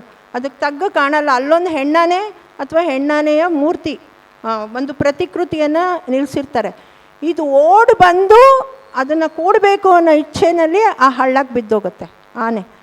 ಅದನ್ನು ಆಮೇಲೆ ಹಿಡಿದು ಪಳಗಿಸ್ತಾರೆ. ಸೊ ನೀನು ಒಂದು ಸ್ಪರ್ಶನೇಂದ್ರಿಯದ ಸುಖಕ್ಕೆ ಈ ಥರ ಹಳ್ಳಕ್ಕೆ ಬೀಳ್ತೀಯಾ? ಅದನ್ನೇ ಹುಡುಗಿರಿಗೆ ದೇ ಫಾಲ್ ಇನ್ ಲವ್ ಅಂತ ಹೇಳ್ತಾರೆ. ಯಾರು ದೇ ರೇಸ್ ಇನ್ ಲವ್ ಅಂತ ಹೇಳೋದೇ ಇಲ್ಲ, ಫಾಲ್ ಇನ್ ಲವ್ ಅಂತಲೇ ಹೇಳೋದು. So we have to think, ನಾವು ಯಾರನ್ನು ಪ್ರೀತಿಸಬೇಕು ಅಂದರೆ ಆತ್ಮನನ್ನು ಪ್ರೀತಿಸಬೇಕು, ನಮ್ಮ ಆತ್ಮನನ್ನು. ಆವಾಗ ನಾವು ರೈಸ್ ಆಗ್ತೀವಿ. ಇದು ಸ್ಪರ್ಶನೇಂದ್ರಿಯ. ರಸನೇಂದ್ರಿಯಕ್ಕೆ ಉದಾಹರಣೆ ಮೀನು ಗಾಳಕ್ಕೇನೋ ಒಂದು ಹುಳ ಗಿಳ ಸಿಗ್ಸಿರ್ತಾರೆ, ಅದು ಮೀನು ಅದರ ಆಸೆಗೆ ಬಂದು, ಸೊ ರಸನೇಂದ್ರಿಯದ ಆಸೆ. ರಸನೇಂದ್ರಿಯಕ್ಕೆ ಒಂದು ಚೂರು ಕೊಡ್ತಾಯಿದ್ರು ಇನ್ನೂ ಹೆಚ್ಚಿಗೆ ಕೇಳುತ್ತೆ ಹೊರತು ಕಡಿಮೆ ಇಲ್ಲ. ಸಪ್ಪಗಿನ ಊಟಕ್ಕೆ ಉಪ್ಪು ಬೇಕೆಂಬಾಸೆ, ಉಪ್ಪಿರುವ ಊಟಕ್ಕೆ ತುಪ್ಪ ಬೇಕೆಂಬಾಸೆ, ತುಪ್ಪವಿದ್ದರೆ ಕೊಪ್ಪರಿಗೆ ಹಣ ಬೇಕೆಂಬಾಸೆ, ಕೊಪ್ಪರಿಗೆ ಹಣವಿದ್ದರೆ ಉಪ್ಪರಿಗೆ ಮನ ಬೇಕೆಂಬಾಸೆ. ಏನು ಬೇಕು ನಿಲ್ಲೋದೇ ಇಲ್ಲ ನಮಗೆ. ಆದ್ದರಿಂದ ಫಸ್ಟು ಇದನ್ನು ಕಂಟ್ರೋಲ್ ಮಾಡಿ ಅಂತ ಹೇಳಿ ನಮಗೆ ಜೈನರಲ್ಲಿ ದಶಲಕ್ಷಣ ಪರ್ವದಲ್ಲಿ ಉಪವಾಸ, ಏಕಭುಕ್ತ, ಆಮೇಲೆ ಇನ್ನೂ ಏನೇನೆಲ್ಲ ಮಾಡ್ತಾರೆ, ರಸಪರಿತ್ಯಾಗ, ಕಂದಮೂಲ ತ್ಯಾಗ ಅಂತೂ ಹೇಳೇ ಇದ್ದಾರೆ. ರಾತ್ರಿ ಭೋಜನ ತ್ಯಾಗ ಮಾಡಿದ್ರೆ ಏನಾಗುತ್ತೆ ಗೊತ್ತಾ? ನಾವು ಒಂದೇ ರೀಸನ್ ಹೇಳ್ತೀವಿ, ಸೂರ್ಯಾಸ್ತ ಆದಮೇಲೆ ಕ್ರಿಮಿಗಳ ಉತ್ಪತ್ತಿ ಜಾಸ್ತಿ, ಹಿಂಸೆ ಕಮ್ಮಿ ಮಾಡೋದು ಅಂತ. ಅದು ಒಂದೇ ಅಲ್ಲ ನೋಡಿ. ಕಿಚನ್ದು ಬಾಗಿಲು ಮುಚ್ಚಿಬಿಟ್ರೆ ನಾವು ಸ್ತ್ರೀಯರಿಗೆ ಸ್ವಾಧ್ಯಾಯ ಮಾಡೋಕ್ಕೆ ಟೈಮ್ ಸಿಗುತ್ತೆ. ಇಲ್ಲಾಂದರೆ ರಾತ್ರಿನೂ ತಿಂತಾ ಇರ್ತಾರೆ ಅಂತಂದರೆ ಅದೇ ತಿನ್ನು, ತೊಳಿ, ಬಳಿ, ಒಲೆ ಹಚ್ಚೋದು. ಒಲೆ ಹಚ್ಚಿದ್ರೆ ಆರಂಭ ಹಿಂಸೆ ಆಗುತ್ತೆ. ಸೊ ಆರಂಭ ಹಿಂಸೆಯನ್ನು ನಾವು ತಡೆಗಟ್ಟದಂಗೆ ಆಗುತ್ತೆ. ಮತ್ತು ಇವತ್ತು ಸಾಯಂಕಾಲದಿಂದ ನಾಳೆ ಬೆಳಿಗ್ಗೆವರೆಗೂ ನಮಗೆ ನಾಲಿಗೆ ಮೇಲೆ, ರಸನೇಂದ್ರಿಯದ ಮೇಲೆ ಒಂದು ಕಂಟ್ರೋಲ್ ಇರುತ್ತೆ. ಇಷ್ಟೆಲ್ಲ ಪ್ರಯೋಜನಗಳು ಯಾವುದು ರಾತ್ರಿ ಭೋಜನ ತ್ಯಾಗದಿಂದ ಇದೆ. ಇದು ಒಂದೊಂದನ್ನು ಸೈಂಟಿಫಿಕ್ಕಾಗಿ ವಿಶ್ಲೇಷಣೆ ಮಾಡ್ಬೋದು, ಇದು ಹೇಳ್ತಾ ಇದ್ದೀನಿ. ಹಾಗೆಯೇ ಸಪ್ತವ್ಯಸನ ತ್ಯಾಗ, ಸಂಯಮ, ನಮ್ಮ ಇಂದ್ರಿಯಗಳಿಗೆ ಏನು ಮದ್ಯ, ಮಾಂಸ, ಬೇಟೆ, ಜೂಜು, ಕಳ್ಳತನ, ಪರಸ್ತ್ರೀ ಗಮನ, ವೇಶ್ಯಗಮನ, ಇದು ಪ್ರತಿಯೊಂದಕ್ಕೂ ಹೆಲ್ತ್ ಆಸ್ಪೆಕ್ಟ್ಸ್ ನಾವು ಹೇಳ್ಬೋದು ಬೇಕಾದರೆ. ಈಗ ನಾವೆಲ್ಲರಿ ಬೇಟೆ ಆಡ್ತೀವಿ ಅಂತ ಹೇಳಬೇಡಿ. ಬೇಟೆನೂ ಸಪ್ತವ್ಯಸನದಲ್ಲಿ ಒಂದು. ಆದರೆ ನಿಮ್ಮ ಮಕ್ಕಳಿಗೆ ವಿಡಿಯೋ ಗೇಮ್ಸ್ ಕೊಡಿಸ್ತಿರಲ್ಲ, ಶೂಟ್ ಮಾಡ್ತಾ ಇರೋದು ಮಕ್ಕಳು. ಎಷ್ಟು ಕ್ರೌರ್ಯ, ಎಷ್ಟು ಕಷಾಯ. ದಯವಿಟ್ಟು ಆ ಶೂಟಿಂಗು ವಿಡಿಯೋ ಗೇಮ್ಸ್ ಅದೆಲ್ಲ ಕೊಡಿಸ್ಬೇಡಿ. ಅದರಿಂದ ಅವರಿಗೆ ಪಾಪ ಗೊತ್ತಿಲ್ಲ ಮಕ್ಕಳು, ಅಲ್ಲಿ ಕರ್ಮಾಸ್ರವ ಆಗ್ತಾ ಇರುತ್ತೆ. ಸೊ ಇದಿಷ್ಟು ಇಂದ್ರಿಯ ನಿಗ್ರಹಕ್ಕಾಗಿ ನಾವೆಲ್ಲ ಈ ಒಂದು ಸಂಯಮ ಧರ್ಮವನ್ನು ನಾವು ಪಾಲಿಸಬೇಕು.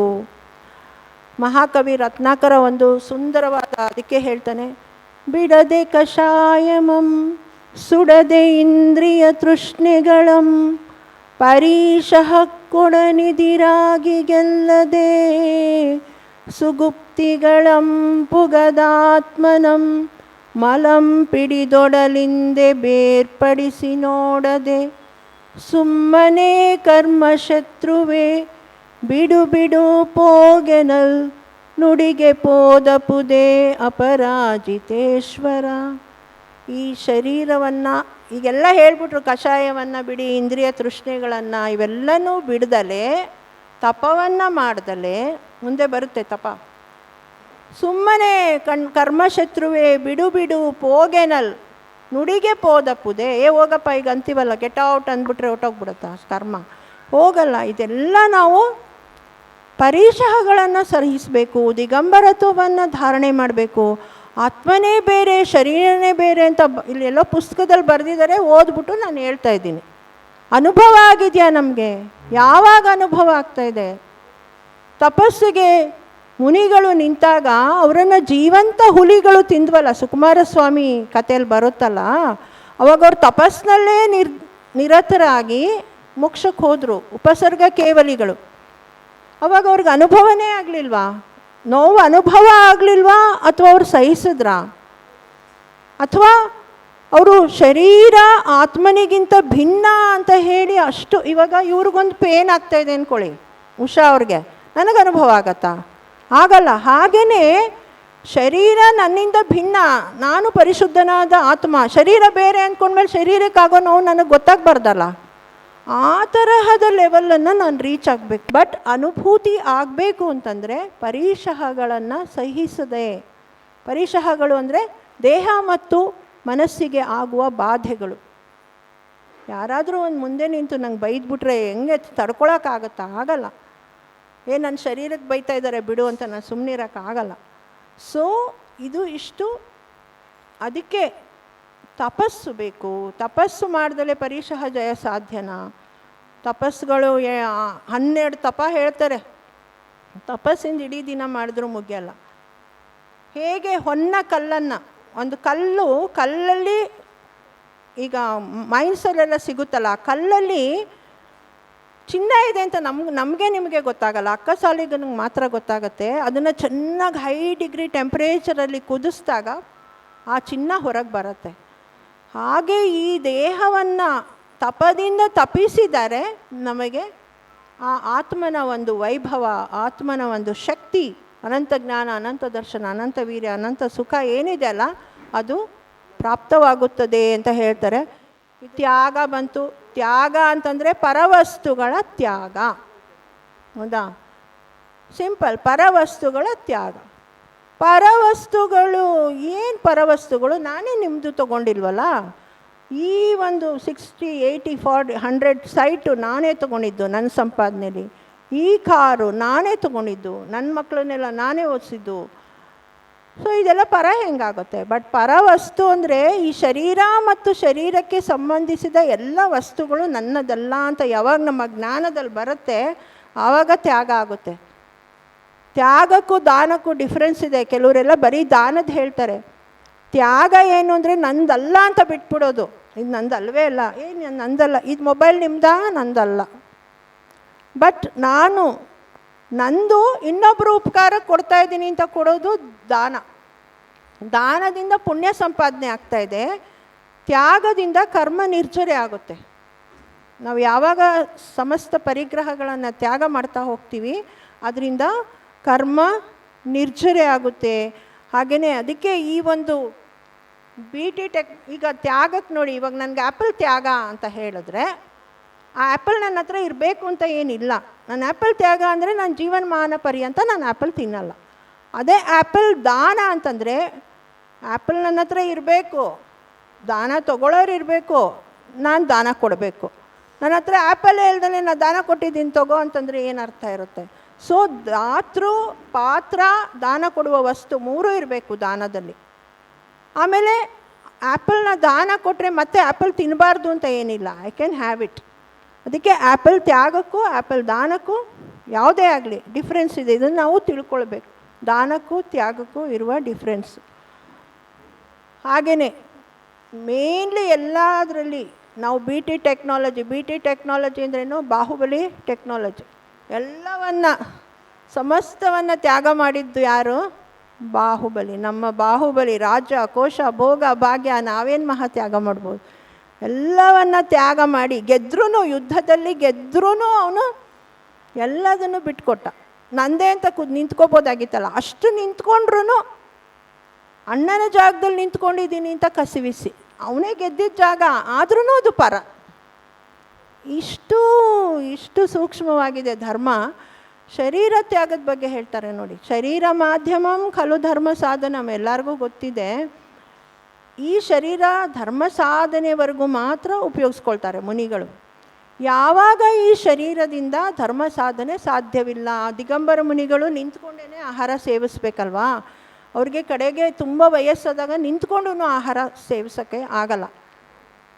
ಅಂಥ ಸಮಯದಲ್ಲಿ ಉಪಸರ್ಗೆ, ದುರ್ಭಿಕ್ಷೆ, ಜರಾಸಿ, ರುಜಯಾಂಚಸಿ, ನಿಷ್ಪ್ರತಿಕಾರೆ ಧರ್ಮಾಯ ತನು ವಿಮೋಚನ ಮಾಹುಹು ಸಲ್ಲೇಖನ ಮಾರ್ಯ ಅಂತ ಹೇಳ್ತಾರೆ.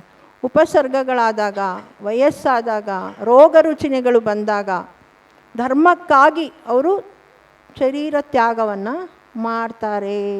ಯಾಕೆಂದರೆ ಇಂಥ ಶರೀರ, ರೋಗಗ್ರಸ್ತ ಶರೀರವನ್ನು ಇಟ್ಕೊಂಡ್ರೆ ನಮಗೆ ಬರೀ ಆರ್ತ ಧ್ಯಾನ, ರೌದ್ರ ಧ್ಯಾನ ಆಗತ್ತೆ ಹೊರತು ಧರ್ಮ ಧ್ಯಾನ ಆಗೋದಿಲ್ಲ. ಧರ್ಮ ಧ್ಯಾನ ಆಗದೆ ಇದ್ಮೇಲೆ ಈ ಶರೀರ ಇಟ್ಕೊಂಡು ಏನು ಮಾಡಬೇಕು ಅಂತ ಅವರು ಶರೀರ ತ್ಯಾಗವನ್ನು ಮಾಡ್ತಾಯಿದ್ದಾರೆ. ಹಾಗೆಯೇ ಇನ್ನು ನೆಕ್ಸ್ಟು ತಪ, ತ್ಯಾಗ, ಆಕಿಂಚನ್ಯ ಬ್ರಹ್ಮಚರ್ಯ ಎರಡೂ ಒಂದೇ ನಾಣ್ಯದ ಎರಡು ಮುಖಗಳು. ಮತ್ತು ಇದು ಮೋಕ್ಷ ಮಾರ್ಗದ ಕಡೆಯ ಹಂತಗಳು. ಆಕಿಂಚನ್ಯ ನ ಕಿಂಚನ್ಯ ಇತಿ ಅಕಿಂಚನಃ, ಕೊಂಚವೂ ಕೂಡ ನನ್ನದಲ್ಲ, ಯಾವುದೂ ನನ್ನದಲ್ಲ ಅನ್ನುವ ಭಾವನೆ, ಮಮತ್ವ ಭಾವನೆಯನ್ನು ಬಿಡುವುದು ಅಂತ ಆಕಿಂಚನ್ಯ ಧರ್ಮ. ಎಲ್ಲಿವರೆಗೆ ನಿಸ್ಪೃಹತೆ, ನಿರ್ಮಮತ್ವ ಮತ್ತು ನಿರ್ವಿಕಾರ ಭಾವನೆಗಳು ನಮ್ಮಲ್ಲಿರುವುದಿಲ್ಲವೋ ಅಲ್ಲಿವರೆಗೂ ಆಕಿಂಚನ್ಯ ಧರ್ಮ ಸಿದ್ಧಿಸುವುದಿಲ್ಲ ಅಂತ ಹೇಳ್ತಾರೆ. ಬಿಟ್ಬಿಟ್ಟು ಏನು ಮಾಡಬೇಕು? ಸರಿ ಬಿಟ್ರಪ್ಪ, ಎಲ್ಲ ನಂದಲ್ಲ ಅಂತ ಬಿಟ್ರಿ.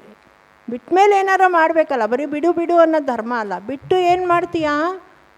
ಆತ್ಮನಲ್ಲಿ ಬ್ರಹ್ಮ ಸ್ವರೂಪೇಣ ಚರತೀತಿ ತದ್ ಬ್ರಹ್ಮ, ಆತ್ಮಸ್ವರೂಪದಲ್ಲಿ ಲೀನವಾಗುವುದು, ಎಲ್ಲ ಪರವಸ್ತುಗಳ ಮೋಹವನ್ನು ತೊರೆದು ತನ್ನಲ್ಲಿ ತಾನು ಲೀನವಾಗುವುದು, ಇದು ಆತ್ಮಸುಖ ಅಂತ ಹೇಳ್ತಾರೆ. ಬಟ್ ಇವತ್ತು ಸುಖ ಬೇಕಪ್ಪ, ಸುಖ ಅಂತಂದರೆ ನಂಗೆ ಸೋಲ್ಮೇಟ್ ಬೇಕು ಅಂತ ಹೇಳ್ತಾರೆ ಎಲ್ಲರೂ.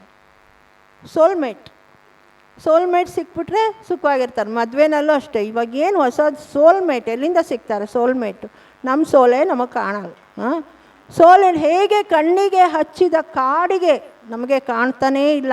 ನಾವು ಕಣ್ಣಿಂದ ಎಲ್ಲ ನೋಡ್ತೀವಿ ಪ್ರಪಂಚ, ಕಣ್ಣೊಳಗೆ ಹಚ್ಚಿರೋ ಕಾಡಿಗೆ ನಮಗೆ ಹೇಗೆ ಕಾಣ್ತಾ ಇಲ್ವೋ ಹಾಗೆ ನಮ್ಮ ಸೋಲು ಕಾಣ್ತಿಲ್ಲ. ನಿಜವಾಗ್ಲೂ ಸೋಲ್ ನಮಗೆ ಕಾಣಿಸ್ಬಿಟ್ರೆ ನಮಗೆ ಸೋಲಿಲ್ಲ, ಕನ್ನಡ ಸೋಲು. ಆ ಸೋಲ್ ನಮಗೆ ಇಂಗ್ಲೀಷ್ ಸೋಲ್ ಕಾಣಿಸ್ಬಿಟ್ರೆ ಈ ಸೋಲ್ ಇಲ್ಲ ನಮಗೆ ಜೀವನದಲ್ಲಿ. ಆದ್ದರಿಂದ ನಮ್ಮ ಆತ್ಮನನ್ನು ನಾವು ಸಂಧಿಸುವುದೇ, ಆತ್ಮನ ಬಗ್ಗೆ ನಮಗೆ ಕಂಪ್ಲೀಟ್ ಆಮ್ನೀಸಿಯಾ, ಆಲ್ಝೈಮರ್ಸ್ ಎಲ್ಲ ಆಗ್ಬಿಟ್ಟಿದೆ. ನಮ್ಗೊಳಗೊಬ್ಬ ಆತ್ಮ ಇದ್ದಾನೆ ಅಂತಲೇ ಗೊತ್ತಿಲ್ಲ.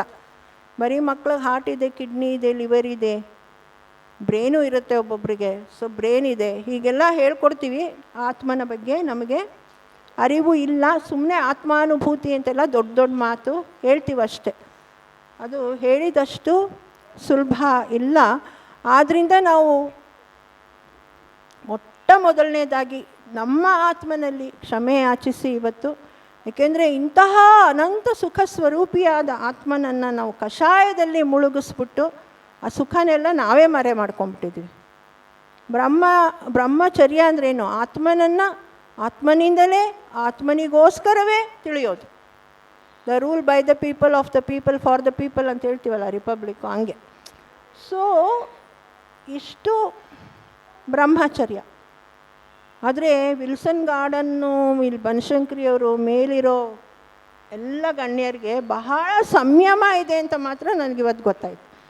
ಆವಾಗಿಂದ ನನ್ನ ಮಾತುಗಳನ್ನ ಇಷ್ಟು ಸಂಯಮಶೀಲರಾಗಿ ಕೇಳಿಸ್ಕೊಂಡಿದ್ದೀರಾ. ಖಂಡಿತವಾಗಿ ಮುಂದೆ ಒಂದಲ್ಲ ಒಂದಿನ ನೀವು ಎಲ್ಲರೂ ಮೋಕ್ಷಕ್ಕೆ ಹೋಗ್ತೀವಿ ಅಂತ ನಾನು ಆಶಿಸ್ತಾ ಅಲ್ಲ, ಶುವರ್. ನಾನು ಇಲ್ಲಿವರೆಗೂ ನನಗೆ ಮಾತನಾಡಲು ಅವಕಾಶವನ್ನು ನೀಡಿದ ವಿಲ್ಸನ್ ಗಾರ್ಡನ್ ಜೈನ್ ಮಿಲ್ಲನ್ನು ಎಲ್ಲರಿಗೂ ನಾನು ನನ್ನ ವಂದನೆಗಳನ್ನು ತಿಳಿಸ್ತಾ ನನ್ನ ಮಾತುಗಳನ್ನು ಮುಗಿಸ್ತೇನೆ. ಜೈ ಜೈ.